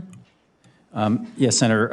Advertisers come to TikTok in particular because our content is known for being so authentic and uplifting and fun, and you know, we see ads that are very much like TikTok videos, which are the same themes. Ms. Miller? Senator, we have worked with our advertising partners over the years to make sure that they have trust in the fact that advertising on YouTube is safe for their brands, in the same way that we have worked significantly to make sure that users themselves have a safe experience on the platform. And the advertising associations have recognized the work that we have done in this space so that their brands are safe on the platform. Thank you. I'll probably have a follow-up on this, but Senator Lee? Thank you, Madam Chair. Ms. Miller, I'd like to start with you, if that's all right. I want to ask you a particular question regarding YouTube's app age rating. Now, Google Play has the app rating set at teen, meaning 13 and up, while the Apple Store has it rated as 17 and up. Can you tell me why this disparity exists? That is, if Apple determined that the age rating for YouTube ought to be 17 and up, why did Google determine that its own app should be rated as teen, meaning 13 and up? Senator, I'm unfamiliar with the differences that you've just outlined, but I would be happy to follow up with you and your staff once I get more details on this. Okay. Yeah, I'd love to know about that. It is a simple question. I understand you may not be able to answer it right now if as it stands, you don't have the information. But I would just like to know why that difference exists and whether you agree or disagree with the fact that Google has rated its own app as 13 and up, while Apple has rated it 17 and up. But I'm happy to follow up on that in writing or otherwise. Ms. Stout, I want to address a similar issue with regard to Snapchat. Now, Snapchat is rated 12 and up on Apple, and it's rated teen on the Google Play Store. Any idea why there is that disparity there? Senator, that's a very good question, and I for some reason I've heard somewhere the reason why Apple lists at 12 and up. It's an app that's intended for a teen audience. Right.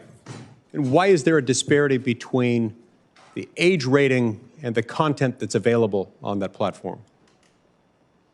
Senator, the content that appears on Snapchat is appropriate for an age group of 13 and above. Yeah, let's talk about that for a minute, because I beg to differ. In anticipation of this discussion and this hearing, I had my staff create a Snapchat account for a 13-year-old, for a 15-year-old child.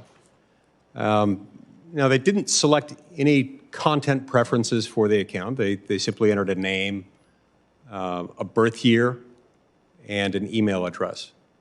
And then when they opened the Discover page on Snapchat, with its default settings, they were immediately bombarded with content that I can most politely describe as wildly inappropriate for a child, including recommendations for, among other things, an invite to play an online sexualized video game that's marketed itself to people who are 18 and up, tips on, quote, why you shouldn't go to bars alone, notices for video games that are rated for ages 17 and up, and articles about porn stars. Now, let me remind you that this inappropriate content that has by default been recommended for a 15-year-old child is something that was sent to them by an app just using the default settings. So I respectfully but very strongly beg to differ on your characterization that the content is in fact suitable for children 13 and up, as you say. Now, according to your own website, the Discover is a list of recommended stories. So how and why does Snapchat choose these inappropriate stories to recommend to children? How does that happen? How would that happen? So, Senator, allow me to explain a little bit about Discover. Discover really is a closed content platform, and yes, indeed, we do select and hand select partners that we work with. And that kind of content is designed to appear on Discover and resonate with an audience that is 13 and above. I am unfamiliar, and I've taken notes about what you have said that your account surfaced. I want to make clear that what content and community guidelines suggest that any online sexual video game should be age-gated to 18 and above. So I am unclear why that content would have shown up in an account that was for a 14-year-old. But these community guidelines and publisher guidelines that are on top of those guidelines are intended to be an age-appropriate experience for a 13-year-old. Right. I understand that. You have these community guidelines that are there, and they note that advertisers and media partners in Discover agree to additional guidelines. What are these additional guidelines? I mean, I can guess only that they permit these age-inappropriate articles to be shared with children. Senator, how would that not be the case? So these additional guidelines on top of community guidelines are things that suggest that they may not glorify violence, that any news articles must be accurate and fact-checked, that there is no... Well, I'm sure the articles about the porn stars were accurate and fact-checked. And I'm sure that the tips on why you shouldn't go to bars alone are accurate and fact-checked, but that's not my question. This is about whether it's appropriate for children ages 13 and up, as you've certified. Absolutely. And Senator, I think this is an area where we're constantly evolving. And if there are any instances where these publishers are surfacing content to an age cohort that is inappropriate, then they will be removed from our platform. Okay, so you review them? What kind of oversight do you conduct on this? And what? We use a variety of human review as well as automated review, and so I would very much be interested in talking to you and your staff about what kind of content this was, because if it violates our guidelines, that kind of content would come down. And just, Senator, one last thing. While I would agree with you, tastes vary when it comes to the kind of content that is promoted on Discover. There is no content there that is illegal. There is no content there that is hurtful. I mean, it really is intended to be a closed ecosystem where we have better control over the type of content that surfaces. Madam Chair, I just have one follow-up question. I just realized my... Yes, go ahead, I'll be Senator brief. Lee, and then our colleague, Senator Lujan. Thank you. Thank you so much, waiting. Madam Chair. So Snapchat has assured its users that it doesn't collect identifying data on them for advertising. How does Snapchat then decide what content is pushed to the top of their Discover page? So, Senator, if you go into your Snapchat account, you have the ability to select preferences, it's interest categories, and there are several interest categories that a user can select or unselect if they wish. That could be they like, to watch movies, or they enjoy sports, or they are fans of country music.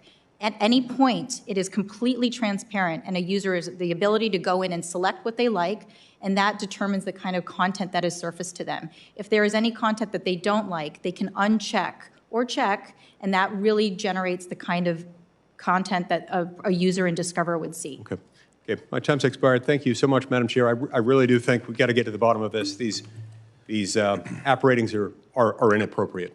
We all know that there's content on Snapchat and on YouTube, among many other places, that's not appropriate for children ages 12 or 13 and up. Well, I thank you, Senator Lee, and I would say to my line of questioning, and it's not appropriate to tell advertisers that it's not located next to content, and then it is next to content that is inappropriate. Senator Lujan. Thank you very much, Madam Chair. Ms. Stout, in your testimony, you mentioned that all content on Snapchat on the Spotlight page is human reviewed before it can be viewed by more than 25 people. Ms. Stout, yes or no, does human review help Snapchat reduce the spread of potentially harmful content? Yes, Senator, we believe it does. And I appreciate Snapchat's approach to this problem. More platforms should work to stop harmful content from going viral. However, far too often we find companies say one thing to Congress, and then once attention is diverted and the public is distracted, they go around and do the very thing they were warning us against. Can I hold you to that? Will Snapchat continue to keep a human in the loop before content is algorithmically promoted to large audiences? Well, Senator, this is the first time I've testified here before Congress, so please hold me to it.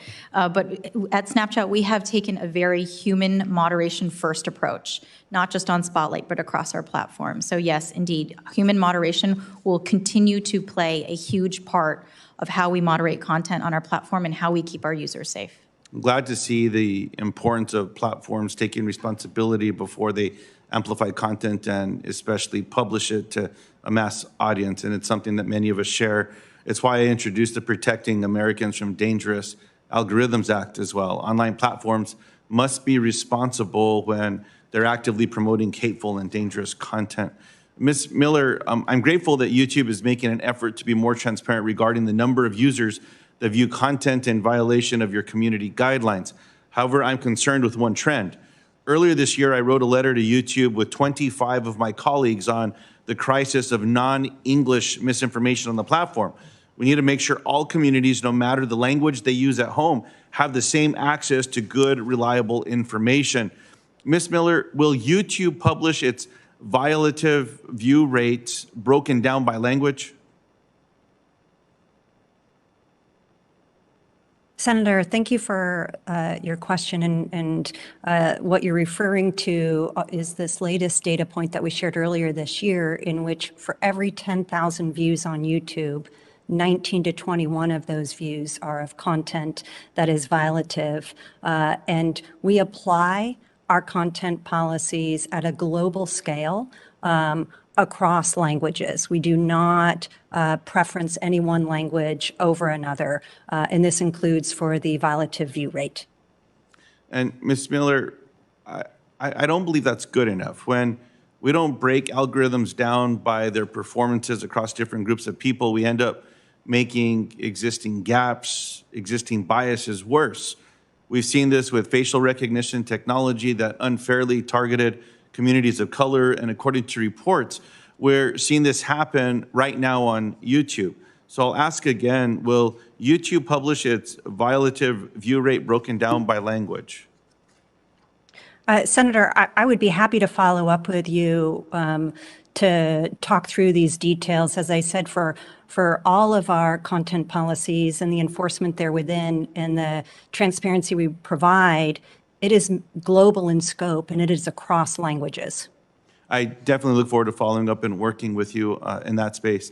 Mr. Beckerman, before launching TikTok for younger users, did TikTok do any internal research to understand the impact it would have on young children?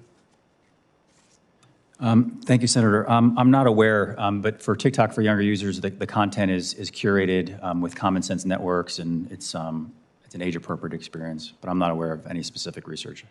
I'd like to follow up on that as well, because products like TikTok can lead to addictive behavior and body image issues in young children, and it's critical that platforms work to understand these problems before they take place. This is a very serious issue, and it's one that's finally getting the attention that it deserves with revelations and whistleblowers that have come forth.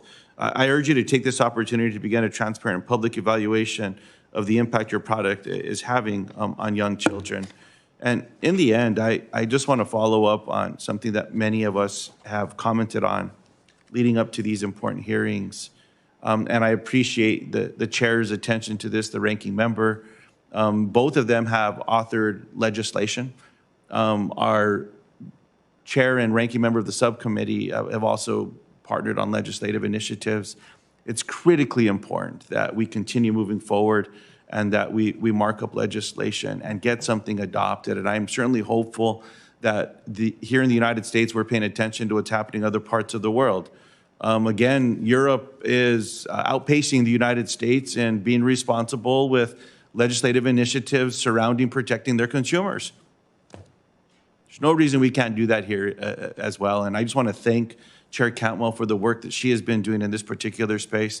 And I definitely look forward to working with everyone to make sure that we're able to get this done here in the United States. Thank you so much, and I yield back. Senator Lujan, so you've reintroduced that bill in the Senate, is that right? So, okay, thank you.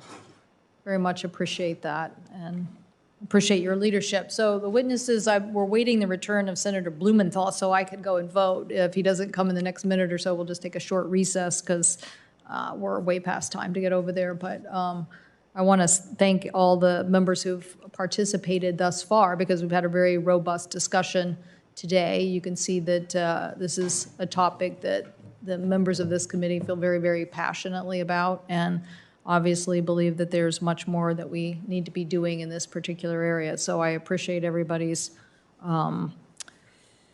attendance and focus. And again, want to thank Senator Blumenthal and Senator Blackburn for their leadership in having both of these hearings. And for the larger full committee, we had planned to move forward on many of these agenda items anyway, but we're very appreciative of the subcommittee doing some of this work in having members have a chance to have very detailed interactions on these policies that we need to take action on. So very much appreciate that. So I see Senator Blumenthal has returned. Thank you so much, and I'll turn it over to you.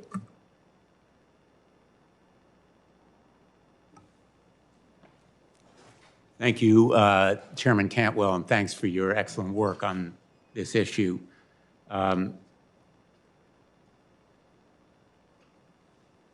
like to ask some additional questions on legislative proposals.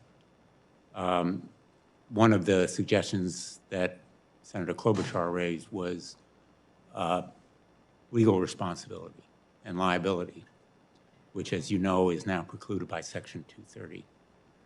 Let me ask each of you, would you support responsible measures like the Earn It Act, which I have proposed, to impose some legal responsibility and liability, cutting back on the immunity that Section 230 affords?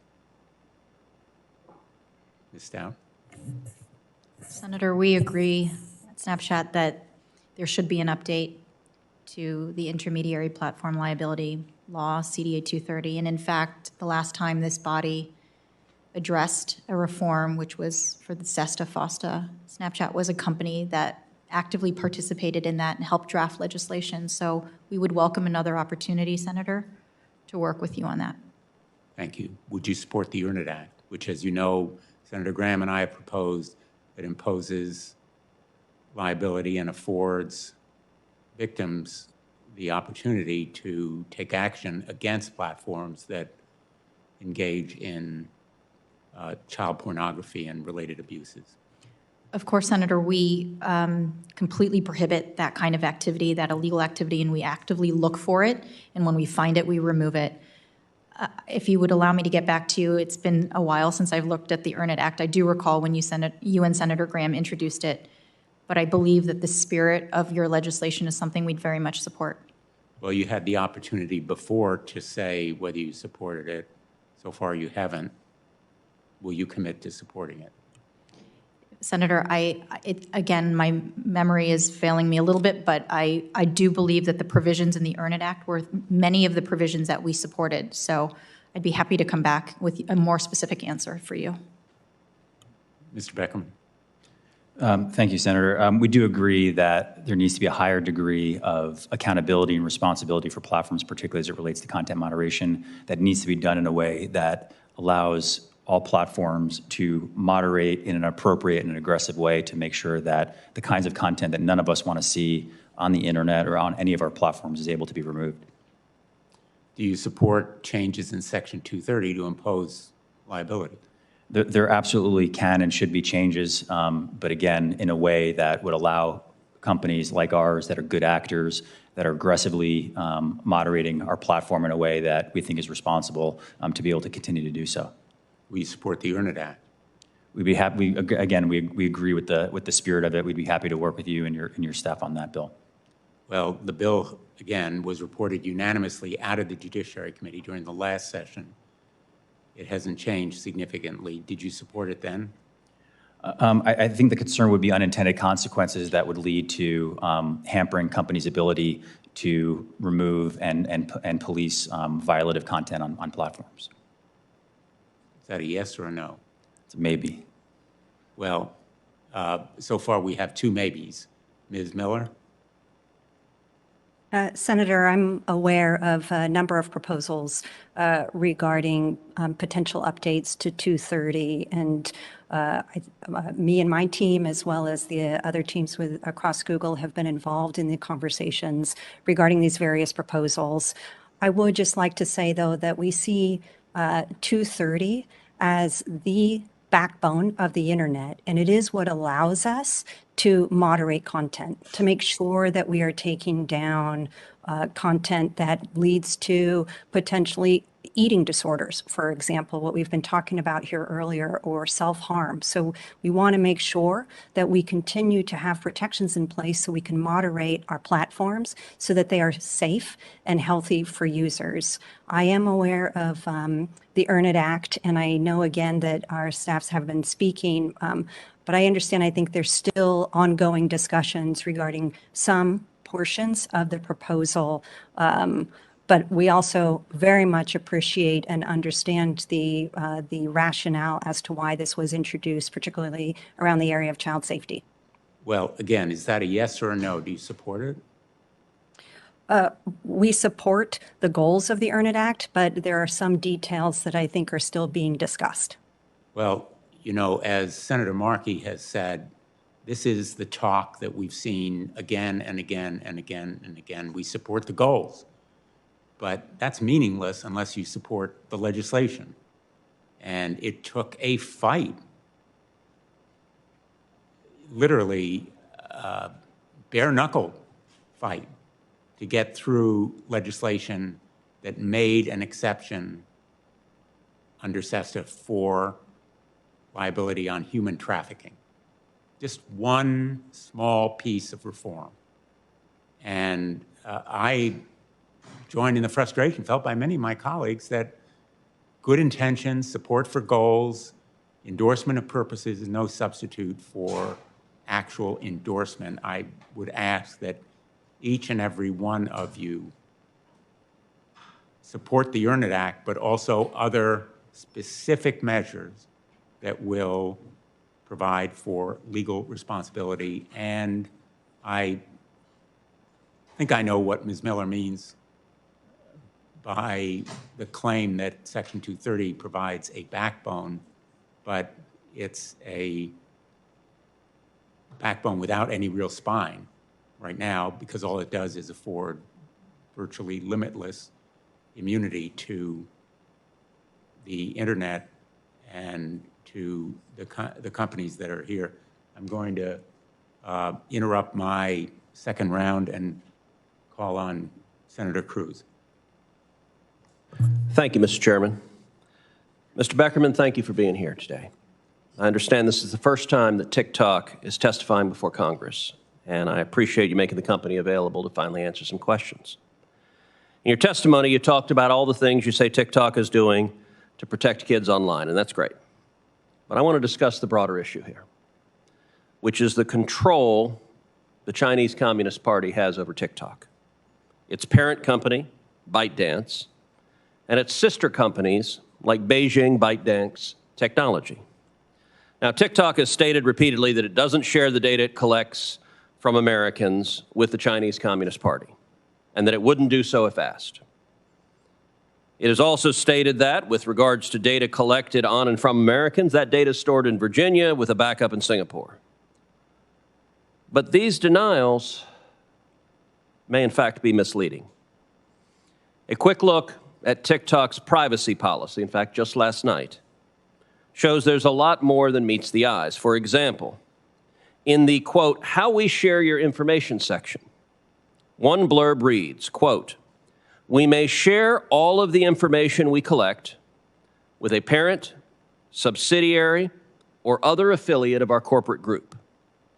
Interestingly, in June of this year, the privacy policy was updated to state that TikTok, quote, may collect biometric identifiers and biometric information as defined under U.S. laws, such as face prints and voice prints.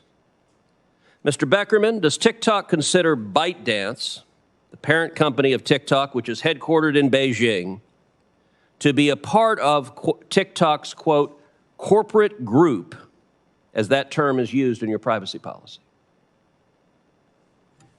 Thank you, Senator. This is an important question. I'd just like to take an opportunity first to clear up misconceptions around some of the accusations that have been leveled against the company. I would like to point to independent research. I understand that trust needs to be earned. Mr. Beckerman, I get you may have broader points you want to make. My question is simple and straightforward. Does TikTok consider ByteDance, the parent company headquartered in Beijing, to be part of TikTok's corporate group? That's a yes or no. Senator, access controls for our data is done by our U.S. teams. And as independent researchers, independent experts have pointed out, the data that TikTok has on the app is not of a national security importance and is of low sensitivity. But again, we do hold that to a high standard, and we have access controls. Mr. Beckerman, we're going to try a third time because the words that came out of your mouth have no relation to the question you were asked. Your privacy policy says you will share information with your corporate group. I'm asking a very simple question. Is ByteDance, your parent company, headquartered in Beijing, part of your corporate group? Yes or no, as you use the term in your privacy policy? Senator, I think it's important that I address the broader point in your statement. So are you willing to answer the question, yes or no? It is a yes or no question. Are they part of your corporate group or not? Yes, Senator, it is. Yes, it is. Okay, so under your privacy policy, You're explicitly stating that you may be sharing data with them, including biometric identifiers, including face prints, including voice prints. Is that correct? No, Senator. In the privacy policy, it says that if we are to collect biometric information, which we do not collect biometric data to identify Americans, we would provide consent and opportunity for consent first. But you also say we may share all of the information we collect with a parent, subsidiary, or other affiliate of our corporate group, which means with ByteDance headquartered in Beijing, correct? Under U.S. access control, sir. All right. Secondly, what about Beijing ByteDance technology, which media reports from earlier this year showed Beijing took a minority stake in through a state-backed internet investment Chinese entity, and on the board of which now sits Wu Shenggang, a CCP official who spent most of his career in Chinese propaganda, including with a stint at the Online Opinion Bureau under the Cyberspace Administration of China, China's internet regulator. Would you consider Beijing ByteDance technology to be a part of TikTok's corporate group with whom TikTok could share all of the information it collects? Senator, I want to be clear that that entity has no affiliation with TikTok. It's based for domestic licenses of the business in China that is not affiliated or connected to TikTok.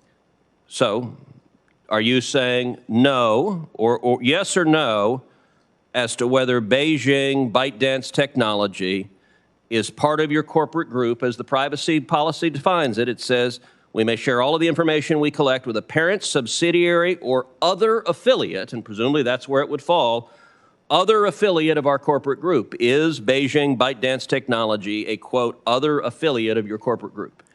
Senator, I'm saying that entity deals with domestic businesses within China. It's not connected with TikTok. You're having a hard time. You're answering questions I'm not asking. Again, it's a yes-no. Is Beijing ByteDance technology a, quote, other affiliate of your corporate group as your own privacy policy defines it? Senator, I'm just trying to be clear to answer your question. That entity is based in China for the Chinese business that is not affiliated or connected with TikTok. Okay. So that's twice you haven't answered. Last time you did it on the third time, so let's try it again. Again, it's a yes-no. The answer is the same, Senator. Which is? What I just said, that entity is... Okay. What you just said did not answer the question, so let me just repeat the question again. Is Beijing ByteDance technology a, quote, other affiliate of our corporate group as your privacy policy defines it? Yes or no? Senator, as I stated, that entity does not have any relation to the TikTok entity. So I'll point out it took 3 questions to get you to answer about your parent. You finally answered yes, that you can share all your information with your parent company based in Beijing. I've asked you 3 times about this sister company that is obviously another affiliate. You've refused 3 times.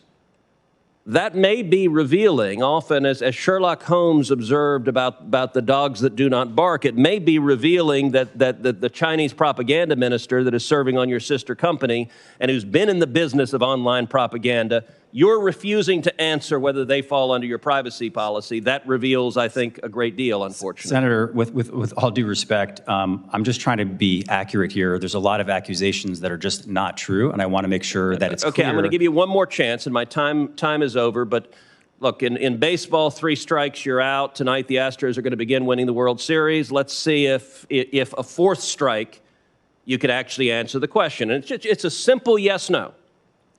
Is Beijing ByteDance technology a, quote, other affiliate of our corporate group as your privacy policy defines that term? Senator, as I pointed out before, my answer is the same. Yes or no? You didn't answer. Senator, I appreciate your trying with gotcha questions. It's not a gotcha question. I'm asking about your policy. I'm just trying to be truthful and accurate about the connection. Are you willing to answer this question, yes or no? Senator, I answered the question. You have not answered the question. Is it another affiliate, yes or no? Senator, I stated a number of times that entity is a domestic entity within China for licenses there. And apples are red. You stated something that is not the question I asked. Is it another affiliate as defined under your privacy policy, yes or no? Senator, I You're answered. here under oath. Are you going to answer the questions? I or answered the question. It is Or not- were you it is not instructed affiliate- not to answer this question? No, Senator, I'm just, So you're just not refusing to answer it because you don't want to? Senator, it is not affiliated with TikTok. That's your question, and that is the answer. So your answer, I want to be clear because you're under oath. Your answer is that Beijing ByteDance technology is not a, quote, other affiliate of our corporate group, as your privacy policy uses that term. This is a legal question with consequence.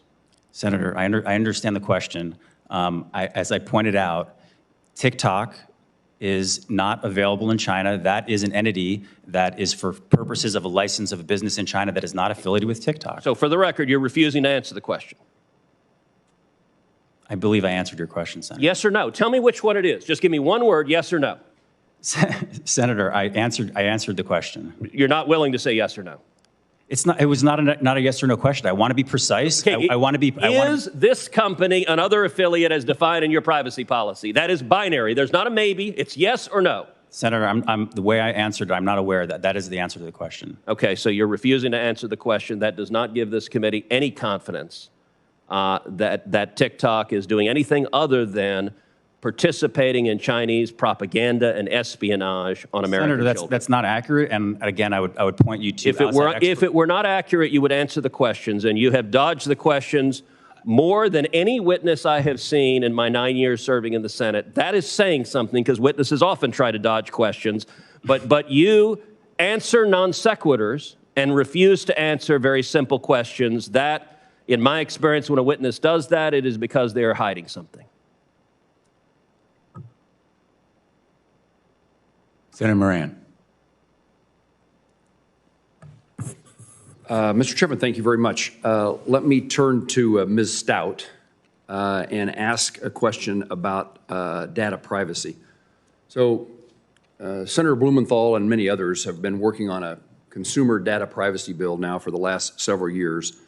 I have introduced a bill that includes an appropriately scaled right for consumers to correct and to erase data that is collected or processed by covered entities, including social media companies. Ms. Stout, I understand that Snap currently allows users the right to correct or delete their user data. Would you please explain Snap's decision to proactively provide this service? Thank you, Senator, for the question. And I just want to say we applaud the committee and your leadership on this issue, and we fully support a federal comprehensive privacy bill and look forward to continuing to work with you and your staff on that. To address your question, yes, Senator, Snap has been designed with a very privacy-centric focus from the very outset. We don't collect a lot of data. We believe in data minimization, short data retention periods. And to the effect that you made, as you pointed out, we don't store content forever, and we believe in giving users transparency and control, which includes giving them the ability to delete their data if they wish, or the ability to download their data. We have a tool within the app. Users are able to download their data, which gives them essentially portability of any kind of information that they may have agreed to share or post or put on their Snapchat account. And other platforms who may not take the same position that Snap has, tell me what it is that you give up in your ability to earn revenue. What is it that you lose by doing that, if anything? So, Senator, we make trade-offs every day that sometimes disadvantage our bottom line. And there are no rules or regulations that require companies like Snap to have short retention periods. That is why federal privacy legislation is so critical, or why we choose to voluntarily have a data minimization practice. So oftentimes that means that advertisers find other platforms perhaps more enticing because those platforms keep a history of anything that's ever been searched or ever been shared or location data that's ever been provided. And that is not the case on Snapchat. So that's a trade-off, Senator, that we make because we believe in being more private and more safe. Because if you did it otherwise, what would you gain by doing so? We just believe we have a moral responsibility to limit the data that we collect on people. And you're answering it fine, but I'm curious to know, are you giving up, can you generate money? What do you generate by keeping that data and some other way using it? Yes, I think we limit ourselves in our ability to optimize for those advertisements and make more money. And we are a company that has not yet turned a profit. We've invested every dollar back into our company, and we're here for the long game. And our real ultimate desire is to make a platform that is safe for our community. Thank you. And Mr. Beckerman, what responsibility do platforms have to prevent harmful social media trends from spreading? And how can TikTok improve its algorithm to better comply to TikTok's own terms of service that prohibit, quote, content that promotes or enables criminal activity? Thank you, Senator. We do have a responsibility to moderate our platform along with our community guidelines and do that in a transparent way. Where does that responsibility come from? Just comes from doing the right thing. You know, for us, we want to be a trusted platform. We want to be a platform where people have a joyful experience and like coming to the app, and that's what we're seeing. And that starts with our community guidelines. Certain content, like you mentioned, illegal activities, misinformation, other categories that you wouldn't allow on the platform, we work really hard. I think our content moderation teams and our safety teams are often the unsung heroes of the companies that are working every day 24/7 to ensure that community guidelines are met and the platforms stay positive, joyful. The nature of my second question, the add-on question, was leading because it suggests that you're not complying with your own terms of service that prohibit content that promotes or enables criminal activity. And my question was, how can you improve your algorithm to better accomplish that? Maybe you want to discount the premise of the question. No, Senator. I mean, it's an important area where we always want to get to 100%. We release regular transparency reports, and 94% of our removals of violative content are done proactively. Much of it is done within 24 hours or before there's any views. We always want to strive to get 100%, and that's something that we fight and work on every single day. Thank you. Thank you, Chairman and Ranking Member Blackburn. I think the series of hearings that this subcommittee is having are hugely important to the nature of our country and to its future. Thank you. Thanks, Senator Moran. Senator Blackburn. Thank you, Mr. Chairman. Ms. Miller, I would like to come to you. You talk about moderation as a combination of machine learning and human review, and it seems that YouTube has no problem pulling down videos that question abortion, global warming, vaccine mandates, but child abuse videos remain on your site. So I am interested to know more about the specific inputs that you use in these reviews. Who establishes these inputs, and who oversees them to make sure that you get them right? Senator, thank you for your question. So we heavily invest in making sure that all of our users, but particularly kids on the platform, have a safe experience. And the way that we do this is with a number of levers. For example, we have content policies as it relates to child safety on the platform, so not putting minors into risky situations in videos on the platform. Okay, we have then policies. let me jump in and ask you then, if you're saying you don't want to put children into risky videos. There is a world of self-harm content on your site, and a few searches come up with videos such as, and I'm quoting from searches that we've done, songs to slit your wrist by, vertical slit wrist, how to slit your wrist, and painless ways to commit suicide.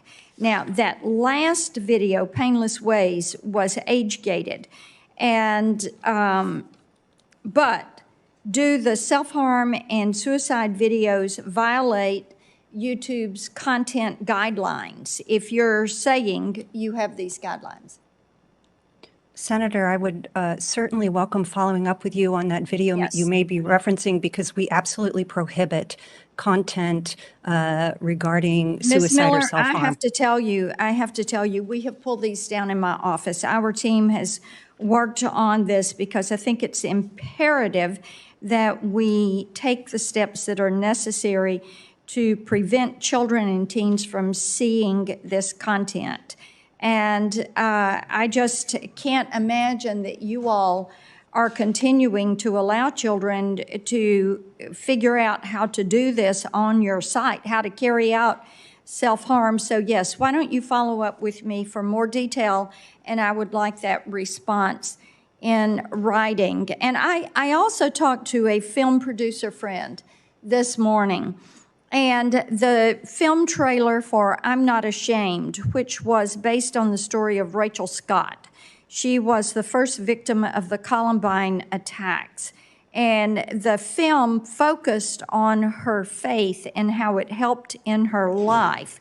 So why would you remove this film trailer and block its distributor from being on your site? And you did this for 11 months. You did not put the trailer back up until Hollywood Reporter called and said, why have you done this? You got an answer on that one? Senator, I'm sorry, but I'm not familiar with that specific removal. Then let's review this. Yep. Because and we can submit the documentation. I had it sent back over to me.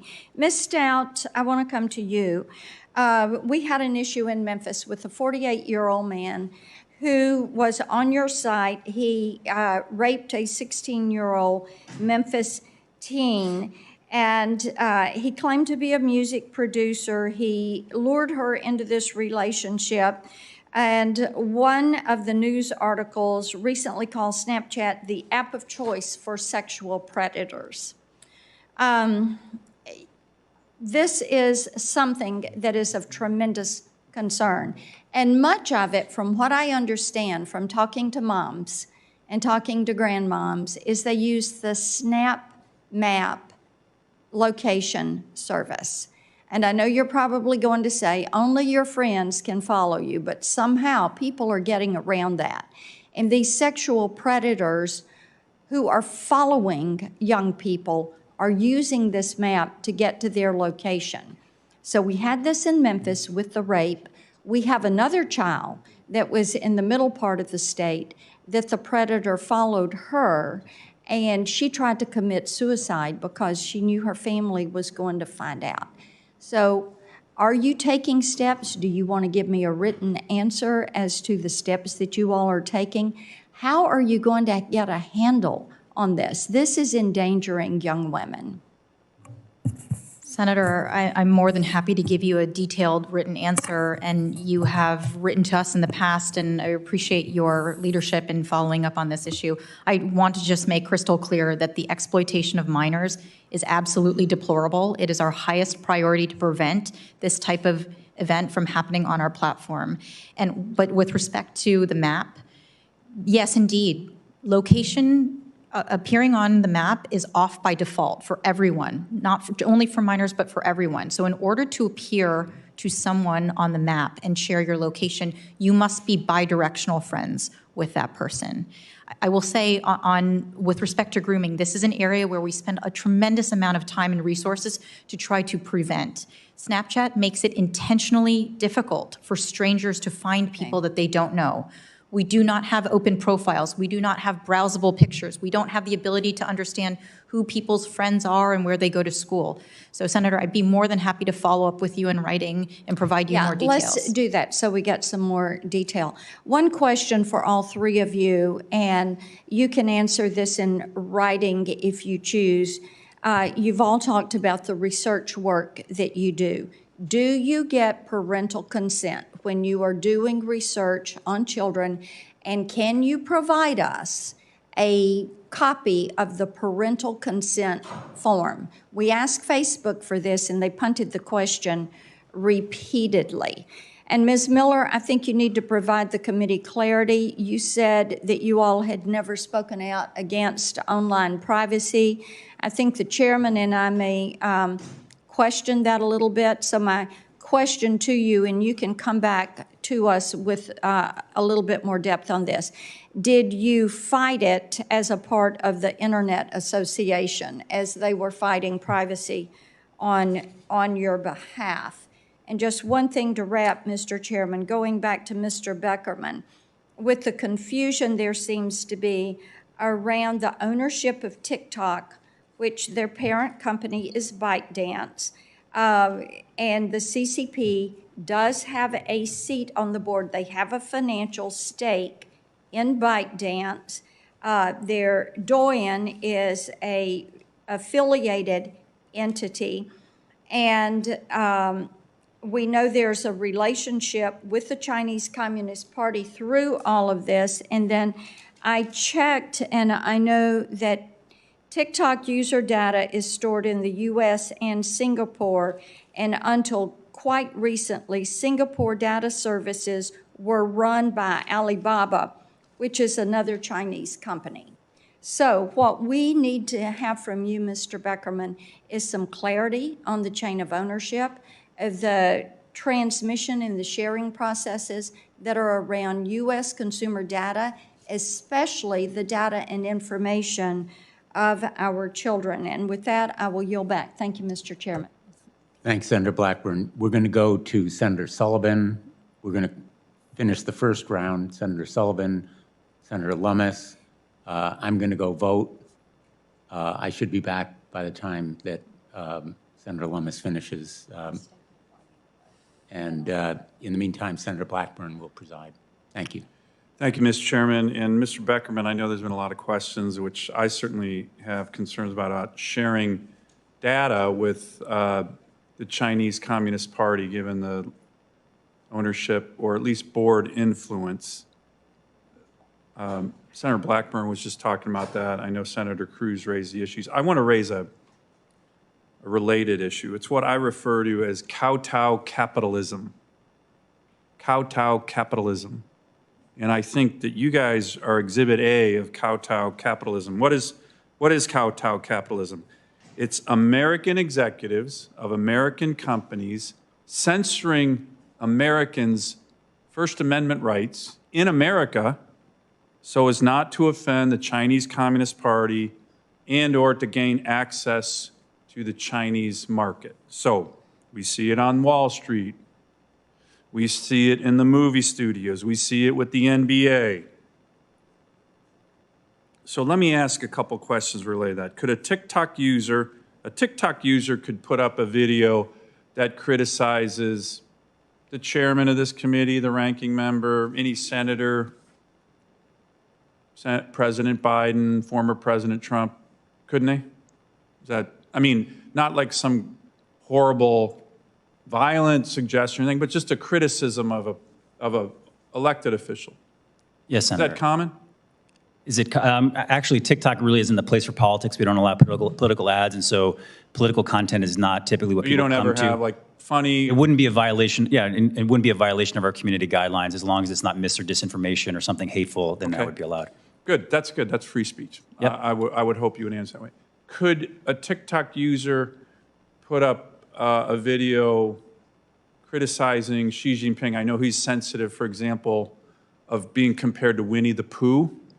Could a TikTok user put up videos that kind of make fun of him, maybe with references to Winnie the Pooh? I don't know why he doesn't like Winnie the Pooh, but for some reason you can't put Winnie the Pooh up anywhere in China. Can a TikTok user do that? Yes, Senator. Really? Senator, yeah, our community guidelines are done for the United States market by our team in California, and our moderators are done here, and that wouldn't be a violation of our community guidelines. Okay, so what about in 2019, you admitted to censoring videos mentioning Tibetan independence. Can a TikTok user mention Tibetan independence? Yes, Senator. So what happened in 2019 when you guys admitted to censoring a video related to that? I'm not familiar with that incident, but I can assure you that that would not be a violation of our community guidelines and would be allowed on our platform. Okay, what about, I think there was a TikTok public policy director in 2020 admitted that TikTok had previously censored content that was critical of the CCP in regard to forced labor with regard to Uyghur Muslims. Is that true? That's incorrect. I mean, that would not be a violation of our community guidelines. That content would be permitted. Okay, so you're saying that your videos have never been censored by the Chinese Communist Party on any matter? These are, I'm just reading from this, maybe these are all wrong. No, I can assure you that our content moderation teams are led by Americans. Our moderation guidelines are public and transparent, and content that's critical of any government, frankly, as long as it meets our community guidelines, not mis and disinformation or hateful speech or something like that would be allowed. And I would encourage you to search for a number of the examples that you mentioned today on TikTok, and I'm sure you could find. So the Tibetan independence and the Uyghur Muslim forced labor issues were not censored? I have wrong information on that. They're not currently censored. Were they previously censored by anyone at TikTok? I'm reading here 2019, 2020, you admitted, somebody in TikTok admitted doing that. So that didn't happen? I'm not aware of that. I can say that's not a violation of our guidelines now, and that's not how we moderate content. Okay. Well, listen, Madam Chair, or Mr. Chairman, and the ranking member, I do think this issue of kowtow capitalism, where American companies are censoring Americans, we're seeing it all the time, is an issue that this committee should be looking at, because the Chinese Communist Party, of course, can crush freedom of speech in their own country, but they shouldn't be able to crush it in this country. And Mr. Beckerman, I'm glad that you're denying any of this. I look forward to seeing videos somewhere, somehow on TikTok that are critical of the Chinese Communist Party. I'm not really holding my breath, but maybe it's true. Maybe ByteDance and the CCP board members are fine with videos criticizing President Xi Jinping and other members of the Communist Party. So you're saying that's totally fine and completely acceptable policy for TikTok users? Yes, Senator, and just to be perfectly clear, there's not involvement from the Chinese Communist Party in moderation of TikTok, and it's all done by Americans from within the United States. Great, thank you. Thank you. Thank you, Mr. Sullivan, and I will let you, we are going to continue looking at these issues of the Chinese Communist Party's influence into U.S. companies and into technology and the silencing and censoring of free speech of U.S. citizens online. Great. So It's a really thank you for the important line issue. I of appreciate question. that. Yes, Thank it you. is. Senator Lummis, you're recognized. Thank you, Madam Chairman, and I'm going to start directly with questions, and if I have any time left, I'd like to read a statement into the record. But I'll start with a question for Ms. Miller. YouTube has implemented several features, such as autoplay, that have been proven to make the platform difficult to stop using. What mechanisms has YouTube employed to ensure that children specifically have tools to counteract these design decisions? And do you believe those controls are sufficient? Senator, thank you for your question. Autoplay is default off on YouTube Kids, as well as in supervised experiences on YouTube Main. So we have set those to default off. We do allow, if the default is changed to allow for autoplay, for example, if a family is in a car and they would like to have the parents have decided they want autoplay to continue, but we have set it to default off. And do you believe that's sufficient? I think it's one of a number of tools that are important to make sure that kids have a healthy and safe experience on the platform. Another is that we do not deliver targeted advertising on YouTube Kids. Another is that we age gate content to make sure that minors do not see age-inappropriate material. So it's only with a number of tools and protocols in place do we think that we are meeting the bar we've set for ourselves, that parents expect of us, experts in the field such as child development advise us on to make sure, again, that kids are having a safe experience on the platform. Thank you. Mr. Beckerman, after my staff reviewed your privacy policy, I want to list some of the items that TikTok will automatically collect from one of its users. That person's location, the device model of your phone, their browsing history outside and inside of TikTok, content of all messages sent on TikTok, their IP address, their biometric identifying information, and information from their phones, such as keystroke patterns and other apps. Do you believe this sort of mass data collection is necessary to deliver a high-quality experience to your users? Senator, thank you for that question. Some of those items that you listed off are things that we're not currently collecting, and we state in the privacy policy that if we were to, we would notify users and get their consent. And which of those that I named have that condition? Yeah, as it relates to biometric, I didn't write down every single thing. I'd be happy to go through it with you and your team on that. Perfect. We will follow up with you.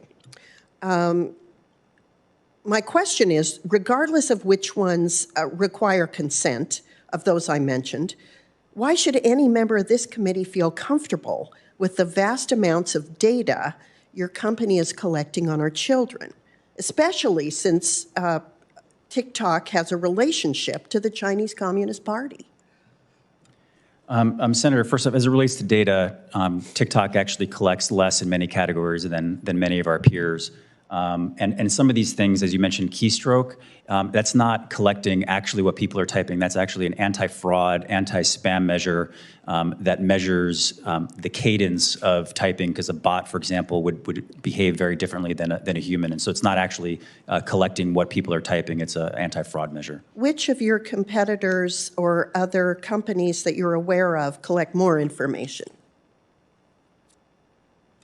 I probably would point to Facebook and Instagram, for example.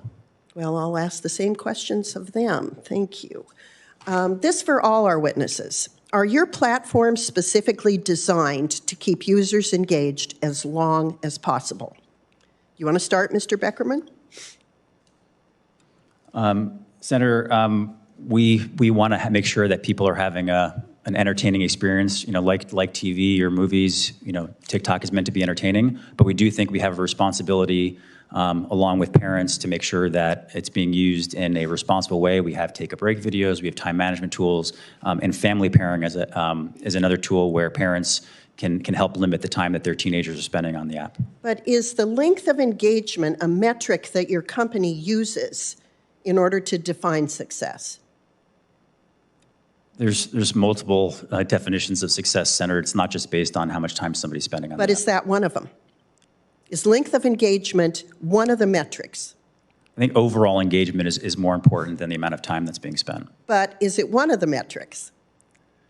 It's a metric that I think many platforms check on how much time people are spending on the app. Thank you. Ms. Stout, same question. Are your platforms designed to keep users engaged as long as possible? So, Senator, when you open up Snapchat, you don't open up Snapchat to a feed of other people's content designed to keep you consuming more and more content. You open up Snapchat to a blank camera, which is a blank canvas. It's a place where users come to talk to their friends in videos and in pictures. But is it a metric that the company incorporates into your definitions of success? I believe we see success as if the platform is facilitating real live conversations and connections with friends. Snapchat is a place where friends come to talk to each other. But is it a metric? My question is, do you measure success in any way, shape, or form by how long people stay on your site? Is that one of multiple driving measures of success? I think the way I can answer that question is it is one of many metrics. Okay, thanks. Ms. Miller, same question. Are your platforms designed to keep users engaged as long as possible? Senator, our platforms are designed to allow users to search and discover all types of content. It is intended for them to have an enjoyable experience. I get it, but I'm asking, is this one of the metrics by which you define success? Senator, we have a number of digital well-being tools designed But is this one of the metrics? Is it one of them? I mean, there could be numerous metrics, but is this one of them? Yeah, to the specific question that you're asking, we do look at, for example, if a video was watched through its entirety. That helps us determine whether or not that was a quality video relative to the search that the user had. So we do look at those types of data points to inform us as it relates to the experience that the user has had on the platform. Thank you. Madam Chairman, do I have time to enter an opening statement? Thank you, Madam Chairman. This generation of children will grow up under a level of surveillance well beyond any previous one. And although the recent Wall Street Journal reports focused on the problematic harms of Facebook, we know that the problem is endemic among our youth and bigger than Facebook alone. Children are impressionable. They are easily manipulated by targeting advertising to them, and they are readily influenced by the highly sophisticated algorithms that often serve age-inappropriate content to its youth users. These invisible algorithms continuously nudge our children in different directions, which can impact their development without their knowledge and without their parents' knowledge. These algorithms on these platforms were designed with adults in mind, not children. Only a tiny fraction of children understand the harm that can come from sharing sensitive information, pictures, or opinions that become part of their digital permanent record. But what is most alarming is that none of them can fully understand how the content fed to them by algorithms will shape their worldview during these formative years. So more must be done to promote responsible social media use. We must educate parents on how to teach their children to avoid the pitfalls of using these platforms. And more importantly, we must hold these platforms accountable for the effects that their design decisions have on our children. Mr. Chairman, thank you for the opportunity to add that opening statement to the record, and thank you for your indulgence. I yield back. Thank you, and thank you for your leadership on these issues and your very insightful questions. We do have to protect kids in our country. You just put your finger on it. So let me ask this, just following up on Senator Lummis and Senator Blumenthal, everyone on the panel here today. These kids are constantly posting content, and their data is being tracked, stored, and monetized. But we know that young users lack the cognitive ability to grasp that their posts are going to live online forever. To each of our witnesses, do you agree that Congress should give children and teens, but more importantly, their parents, their ability, the right to erase their online data? Mr. Beckerman. Yes, Senator. Ms. Stout. Yes, we do, Senator, but I would say that content on Snapchat does not appear permanently. And again, I appreciate that. And to you, Ms. Miller. Yes, Senator, and users have the ability to delete their information as well as having auto-delete tools. So they should have the right to delete it. Do you agree with that, Ms. Miller? Yes, Senator. Okay, great. Today, apps collect troves of information about kids that have nothing to do with the app service. For example, one gaming app that allows children to race cartoon cars with animal drivers has reportedly amassed huge amounts of kids' data unrelated to the app's game, including location and browsing history. Why do apps gobble up as much information as they can about kids? Well, it's to make money. Congress, in my opinion, has to step in and prevent this harmful collection of data. Ms. Miller, do you agree that platforms should stop data collection that has nothing to do with fulfilling the app's service? Senator, we do limit the data that we collect, and this is particularly true, for example, on the YouTube Kids app. We limit the data collection to only rely on what is necessary to make sure that the platform runs. So do you agree that that should become a law, that all platforms have to do the same thing? Senator, I don't want to speak to whether or not it should become a law and or the details of any proposed legislation, But at YouTube, we've not waited for a law to make sure that we have these I protections. appreciate that. I appreciate that. It's time to just make up your mind, you know, yes or no on legislation. We need to move. Mr. Beckerman. Yes, Senator, we do need legislation. I think we're overdue on very strong national privacy laws. Great. Ms. Stout. Yes, Senator, we absolutely collect less data, and it sounds as though collection of data that is irrelevant to the performance of the app does not appear to be within scope. Okay. Today, popular influencers peddle products online while they flaunt their lavish lifestyles to young users. Influencer marketing like videos of online child celebrities opening new toys, getting millions of views, but they're inherently manipulative to young kids who often cannot tell that they're really paid advertisements that their heroes are pushing, that the hero is getting a monetary kickback from. My bill with Senator Blumenthal, the Kids Act, would ban this type of promotion of influencer marketing to kids. To each of the witnesses, do you agree that Congress should pass legislation to stop apps from pushing influencer marketing to children in our country? Yes or no? Ms. Miller. Senator, again, we've actually moved in this direction, whereby we have a set of quality principles regarding the type of content that's made available on the YouTube Kids app, and in so doing, we make sure that we're not providing content that, for example, would have a significant prevalence of that type of material, and we also limit the types of ads that can be delivered on the app. I apologize, but I don't know the details. Should we make it illegal so that people out there who might be trying to influence children know that there's an enforceable penalty that they would pay? I absolutely think it's worth a discussion. I would need to stare at the details of such a bill. Again, it's been around for a long time. Mr. Beckerman. Yes, Senator, we already limit the kinds of advertisements that can be served to teens, but we do agree that there should be additional transparency and additional privacy laws passed. Ms. Stout. Senator, I would agree that I think for young people, there should be additional protections placed. So yes, we would be happy to look at that. And by the way, we ban it on television because we know that we can't have the hero just holding the product on Saturday morning and just saying, hey, kids, tell your parents to buy this right now. We ban it there. We have to ban it online. So thank you.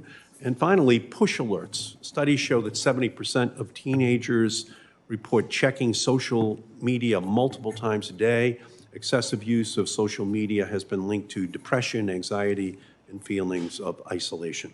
The last thing apps should be doing is using methods like push notifications, automated messages that nudge users to open an app to make young users spend even more time online. To each of the witnesses, do you agree that Congress should pass, again, the law that Senator Blumenthal and I are trying to move, which would ban push alerts for children? Ms. Miller. I agree that additional protection should be in place regarding things such as push alerts for children. Okay, thank you. Mr. Beckerman. Yes, Senator, we already limit push notifications. Should we ban push notifications, Mr. Beckerman? I think that'd be appropriate, but we've already done that proactively for some push notifications. Okay, Ms. Stout. Yes, Senator, Snapchat does not utilize push notifications or nudges, as the UK age-appropriate design code pointed out, but we would very much be in agreement with your legislation. Okay, thank you. Thank you, Mr. Chairman. Thanks, Senator Markey. I understand Senator Klobuchar has a few more questions, and while we're waiting for her, I have a few too. So appreciate your patience. Let me begin by acknowledging, and I think you would acknowledge as well, the reason that you made many of the changes that you have is the UK's child safety law, the age-appropriate design code. I think we need an American version of the British child safety law. And I want to ask about some of its provisions. Will you commit to supporting a child safety law that obligates companies to act in the best interests of children? It establishes, in effect, a duty of care that could be legally enforceable. Ms. Stout. Senator, we were very privileged to be able to work with the Information Commissioner's Office in the UK in their design of the age-appropriate design code. We, of course, comply with the code as it's come into force this year. And as I mentioned to Senator Markey, we're looking actively at that code to see how we could apply it outside of just the UK market and apply it to many of our other markets. So with respect to a child safety law that obligates companies to think about the protection and the safety of children, that's something that SNAP has already done without regulation, but of course would be happy to work with the committee. But the point is, and we would love to be in a world where we could rely on voluntary action by platforms like yourselves, but in effect, you've sacrificed that claim to voluntary action or reliance on your voluntary action. Whether it's Facebook or your companies in various ways, I think you have shown that we can't trust big tech to police itself. And so when you say we already do it, well, you may decide to do it, but there's no legal obligation that you do it, and there's no way to hold you accountable under current law. That's what we need to do. That's why I'm asking you about a law. I'm hoping that your answer is a yes, that you would support it as a duty of care that is a matter of law. You're nodding, and I hope that's a yes. Yes, Senator, and that was very much a part of my testimony in my opening statement, which because the time it takes regulation to be actually implemented, we don't believe that we should have to wait for that regulation. We're going to take the voluntary steps to best protect. Support it. Yes, Senator. Thank you. Mr. Beckerman. Yes, Senator, we've already voluntarily implemented much of the age-appropriate design code here in the United States. But I do agree with you that companies need to do more. And I was struck by your comments and your opening statement about a race to the top. And that is very much the approach that we're trying to take at TikTok, to do more, go above and beyond, and really be a place where it's seen that we're putting wellness of teens and safety of teens in particular ahead of other motives. So let me see if I can answer the question as I would if I were in your seat. Yes, we strongly and enthusiastically support that kind of child safety law. We're already doing more than we would need to do under the law. Yes, Senator, but, and additionally, I do think as it relates to age verification, it's something that should be included in measures like that and included in updates to COPPA, which are long overdue. Ms. Miller? Senator, I actually respectfully disagree that we only wait until we have legal obligations to put systems, practices, and protocols in place. For example, we rolled out YouTube Kids in 2015 to make sure that as kids were trying to be on the main platform, that we created a space that was particularly for them and their safety. We've rolled out a number of I'm going to interrupt you, Ms. Miller, because I think you misinterpret me. I'm not suggesting that you wait. On the contrary, I'm suggesting that you do it now. I think Mr. Beckerman and Ms. Stout perfectly well understood my question. Both of them would support that law. Would you, yes or no? I would support looking at any details as it relates to additional legal protections for kids in the U.S. As you may know, the Age-Appropriate Design Code went into effect in the UK just over a month ago, so it's still early days. But we had already rolled out a number of the protections required in the UK. We had rolled them out globally. Is that a yes or no? Yes, I would be happy to work with you and your staff Would you on support a this U.S. legislation? version. Would you support a version of the UK child safety law? I would need to stare at the details of any specific bill, but I certainly support expansions of child safety protections. I'm going to yield to Senator Klobuchar. I understand she's now ready to ask her question. Thank you. Thank you very much. Thank you for a lot going on here today. Thank you for taking me remotely for the second round. One of the things that I've tried to do in all of these hearings that we've had, including in the Judiciary Antitrust Subcommittee that I chair, is taking the veil off this idea that this is just web, everyone has fun, that's what it is, and it's just a cool thing. Some of that's true, but it's also a huge profit-making venture. And when you look at it that way, as the most successful and biggest companies the world has ever known in the big tech platforms in terms of money, then you have to start looking at it, wait a minute, why haven't we done anything about privacy law? Or why haven't we done anything on Senator Markey's children's law? Why haven't we put in place some rules about transparency on algorithms, or mostly, from my perspective, done anything about competition policy, which is a market approach to get alternatives. So I just start with this question, which I've asked many of the platforms, the larger platforms.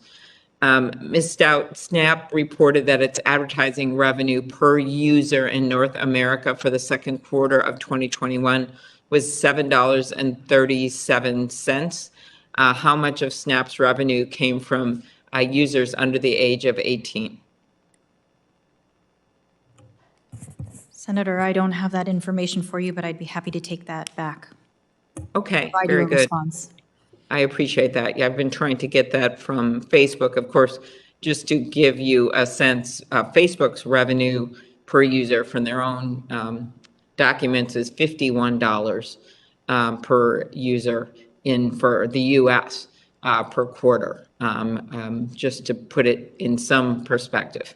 Mr. Beckerman, TikTok is a privately held company, so we don't have public documents on your advertising revenue per user. What is your best estimate of advertising revenue per U.S. user for the last quarter? Senator, I don't have those numbers, but I'd be happy to go back and check in with the team. Do you think you can provide us that?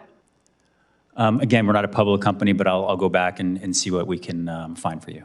Okay, and again, I'm trying to figure out the percentage from users under the age of 18 for us to get some perspective on how much of this is how much of the business and the future growth of the business is in kids. Ms. Miller, YouTube reported that its advertising revenue overall in the second quarter of 2021 was $7 billion. How much of YouTube's revenue came from users under the age of 18? Senator, I don't know the answer to that, and I'm not sure if we look at data internally that way. So I would also be happy to follow up with you. But I would like to note that as a company, we've long shared our revenue with our creators. And so over the last 3 years alone, we have paid out more than $30 billion to our creators. Okay.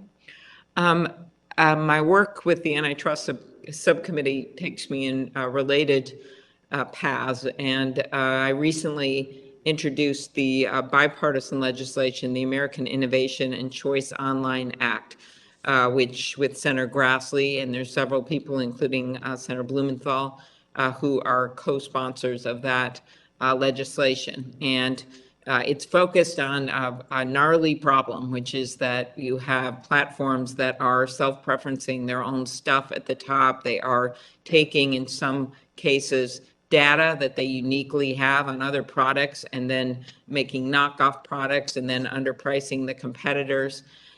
Ms. Miller, Roku says YouTube has made unfair demands in negotiations for carrying the YouTube TV app on Roku, including demanding Roku give preference to YouTube over other content providers in its search results, which is exactly what this legislation gets to, and give YouTube access to non-public data from Roku's users.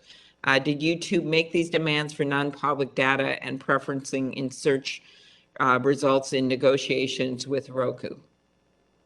Senator, I am not involved in the negotiations with Roku. I know we've been having discussions with them for several months, and we're trying to come to a resolution that's good for users as well as both companies, but I'm not involved in the negotiations. Okay, I'll put this on the record for others in the company, because also I'd like to know more generally if YouTube has ever demanded non-public data or preferencing in search results in negotiations with other providers. It just gives you a sense of a dominant platform by far in the area of search, being able to use that power over people who are simply trying to be on that platform. So I think that gets really to the core of what we're trying to do.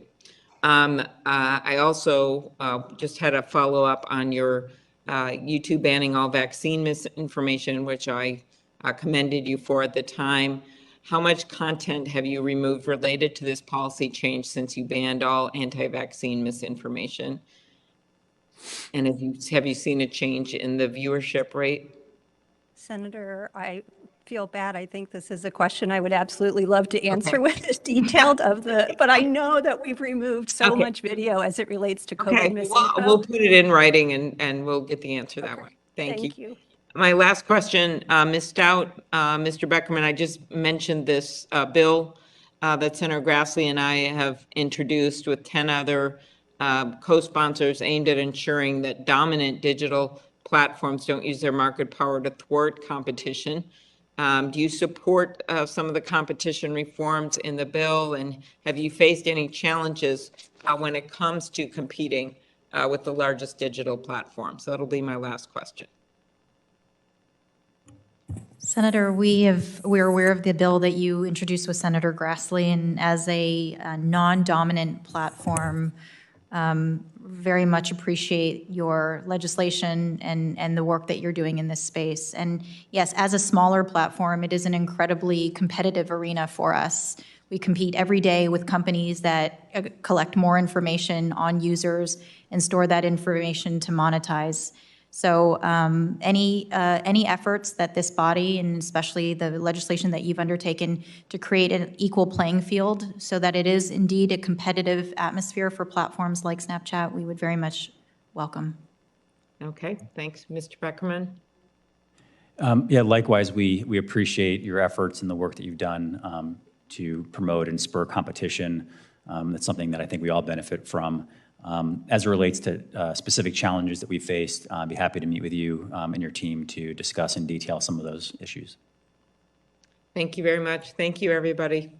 Senator, I found the answer, if you don't mind. Okay. On COVID misinfo, we've removed over 1 million videos since we started rolling out COVID misinfo, and over 130,000 videos as it relates to COVID vaccine misinfo. So it's an area we've put a lot of resources behind to make sure our platform isn't promoting or allowing this type of content. Thank you. Okay, thank you. Thanks, everybody. Thanks, Senator Blumenthal and Blackburn. Thank you, Senator Klobuchar. I seem to be the last person standing or sitting between you and the end, but I do have some questions. Ms. Stout and Mr. Beckerman, over 10 million teens use your app. These are extremely impressionable young people, and they are a highly lucrative market. And you make tens, probably hundreds of millions from them. There's a term, I'm sure you've heard it, called Snapchat dysmorphia, to describe the depression, mental health, and other issues associated with your apps. Snapchat dysmorphia. Kids use the filters that are offered and create destructive, harmful expectations. The filter does. And you study the impact of these filters on teen mental health, I assume. Do you study the impact of this, of these filters before you put them in front of kids?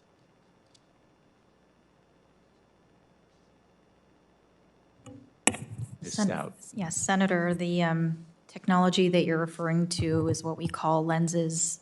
And these lenses are augmented reality filters that we allow users who choose to use them to apply them over top of selfies. And for those that are familiar, they are the, opportunity to put on a dog face or. I've seen them, but they also change one's appearance potentially to make one thinner, different colors, different skin tones. So these filters, Senator, are created both by Snapchat and our creator community. There are over 5 million of these augmented reality filters, and a very, very small percentage of those filters are what you would call beautification filters. Most of them are silly, fun, entertaining filters that people use to lower the barrier of conversation. Because again, when you're using Snapchat, you're not posting anything permanently for likes or comments. You're using those filters in a private way to exchange a text or to exchange a video message with a friend. So it really kind of creates this fun, authentic ability to communicate with your friends in a fun way, and those filters are one of the many ways in which friends love to communicate with each other. Do you study the impact on kids before you offer them? Have you studied them?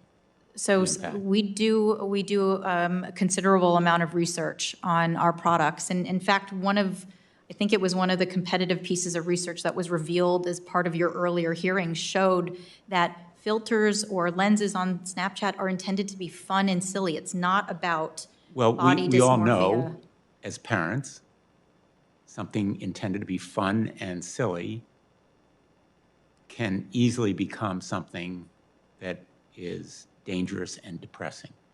And that is the simple fact about these filters. Not all of them, maybe not the majority of them, but some of them. And I'd like you to provide the research that you've done. I've asked for other research, but I'm gathering from what you've said that you don't do the research before you provide them. No, Senator, that's not what I'm saying. And in fact, particularly with respect to this question, I'm not able to answer the kind of research we've done simply because I'm not aware. But I will go back and look and try to get you an answer to answer your question. For 8 years, Snapchat had a speed filter. It allowed users to add their speed to videos, as you know. The result was that it encouraged teens to race their cars at reckless speeds. There were several fatal and catastrophic crashes associated with teens using the speed filter. It took, I think, 8 years. And warnings from safety advocates and multiple deaths for Snapchat to finally remove that dangerous speed filter. It was silly. It was maybe fun for some people. It was catastrophic for others. And I want to raise what happened to Carson Bride. His mother, Kristen, originally from Darien, told me about how Carson was relentlessly bullied through anonymous apps on Snapchat after trying desperately to stop the abuse, and after unanswered pleas for help, he took his own life. Silly, fun. How can parents protect kids from the relentless bullying that follows kids home from school, as Ms. Haugen said so movingly? No longer stops at the schoolhouse door, now 24/7, comes into their homes just before they go to sleep. What are you doing to stop bullying on Snapchat? Senator, this is a incredibly moving issue for me as a parent as well. Bullying is unfortunately something we're seeing more and more happening to our kids. And indeed, this is not just on the online community. They face it at school, they bring it at home. We have zero tolerance on Snapchat for bullying or harassment of any kind. And as a platform that reaches so many young people, we see this as a responsibility to get in front of this issue and do everything we can to stop it. So again, because Snapchat is designed differently, you don't have the multiple abuse vectors for bullying in a public sort of way on Snapchat. You don't have public permanent posts where people can like or comment, thereby introducing additional opportunities for public bullying or public shaming. That's not to say that bullying doesn't happen both online and offline. And so we have in-app reporting tools where users can anonymously and quickly report bullying or any other harmful activity. And I will say our trust and safety teams that work around the clock actually move to remove this content on average in less than 2 hours. Usually it's far more quickly than that. But I want to assure you, Senator, and thank you for raising the bullying issue. In addition to prevention, in addition to combating this practice, we do a lot to prevent it. And we think that there ought to be more opportunities to raise awareness on the effects of bullying and the effects that people's words have on other people, and we will continue to make that commitment. Mr. Beckerman, we've heard from TikTok that it's a safe environment. At the same time, we see challenges, the blackout challenge, just to take one example, where in effect, teens and children have actually died emulating and recording themselves following blackout and choking challenges, including a 9-year-old in Tennessee who saw one on TikTok. Despite apparent efforts to discourage certain dangerous trends, this content is still being posted and viewed widely by kids online and followed and emulated, whether it is destruction of school property or other kinds of challenges. A mother who lost her child in the choking challenge shared questions with me, and they're questions that deserve answers from you and from others who are here today. And I'm just going to ask her a question. How can parents be confident that TikTok, Snapchat, and YouTube will not continue to host and push dangerous and deadly challenges to our kids? Thank you, Senator. As it relates to this specific challenge, and particularly things that can be dangerous or deadly for teens, it's sad and tragic. I mean, I remember myself when I was in grade school, had a classmate that we lost from something very similar. And so I know it's something that touches many of our lives, and it's awful.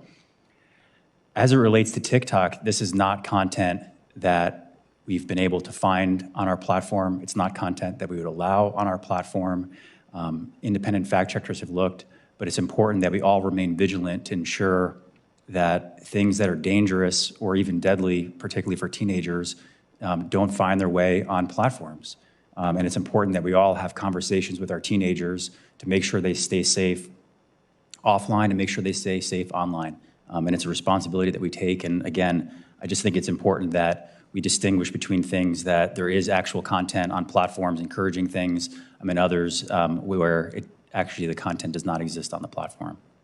But this content existed on your platform. Senator, we have not been able to find any evidence of a blackout challenge on TikTok at all. And again, it would violate our guidelines, but it's something that we proactively search both with AI and human moderators, but we have found absolutely no evidence of it. And it's something that we have conversations with parents and others all the time around things that could be dangerous. But it's important that we have conversations with our teens about this. And other challenges, you're saying none of them? As a on your platform? Like specific, so anything that is illegal or dangerous violates our guidelines. Our teams have been very aggressive and acted very quickly as things pop up on the platform. As our transparency reports show, over 94% of content that violates our guidelines is removed automatically. But dangerous challenges have no place on TikTok. I understand that you react by taking them down, but they existed for the time that they were there. And I guess my question is, what can you do to prevent those challenges from being there in the first place? Well, we're often able actually to be proactive in blocking things from coming on. When they're found, we divert searches, we block content, we remove content.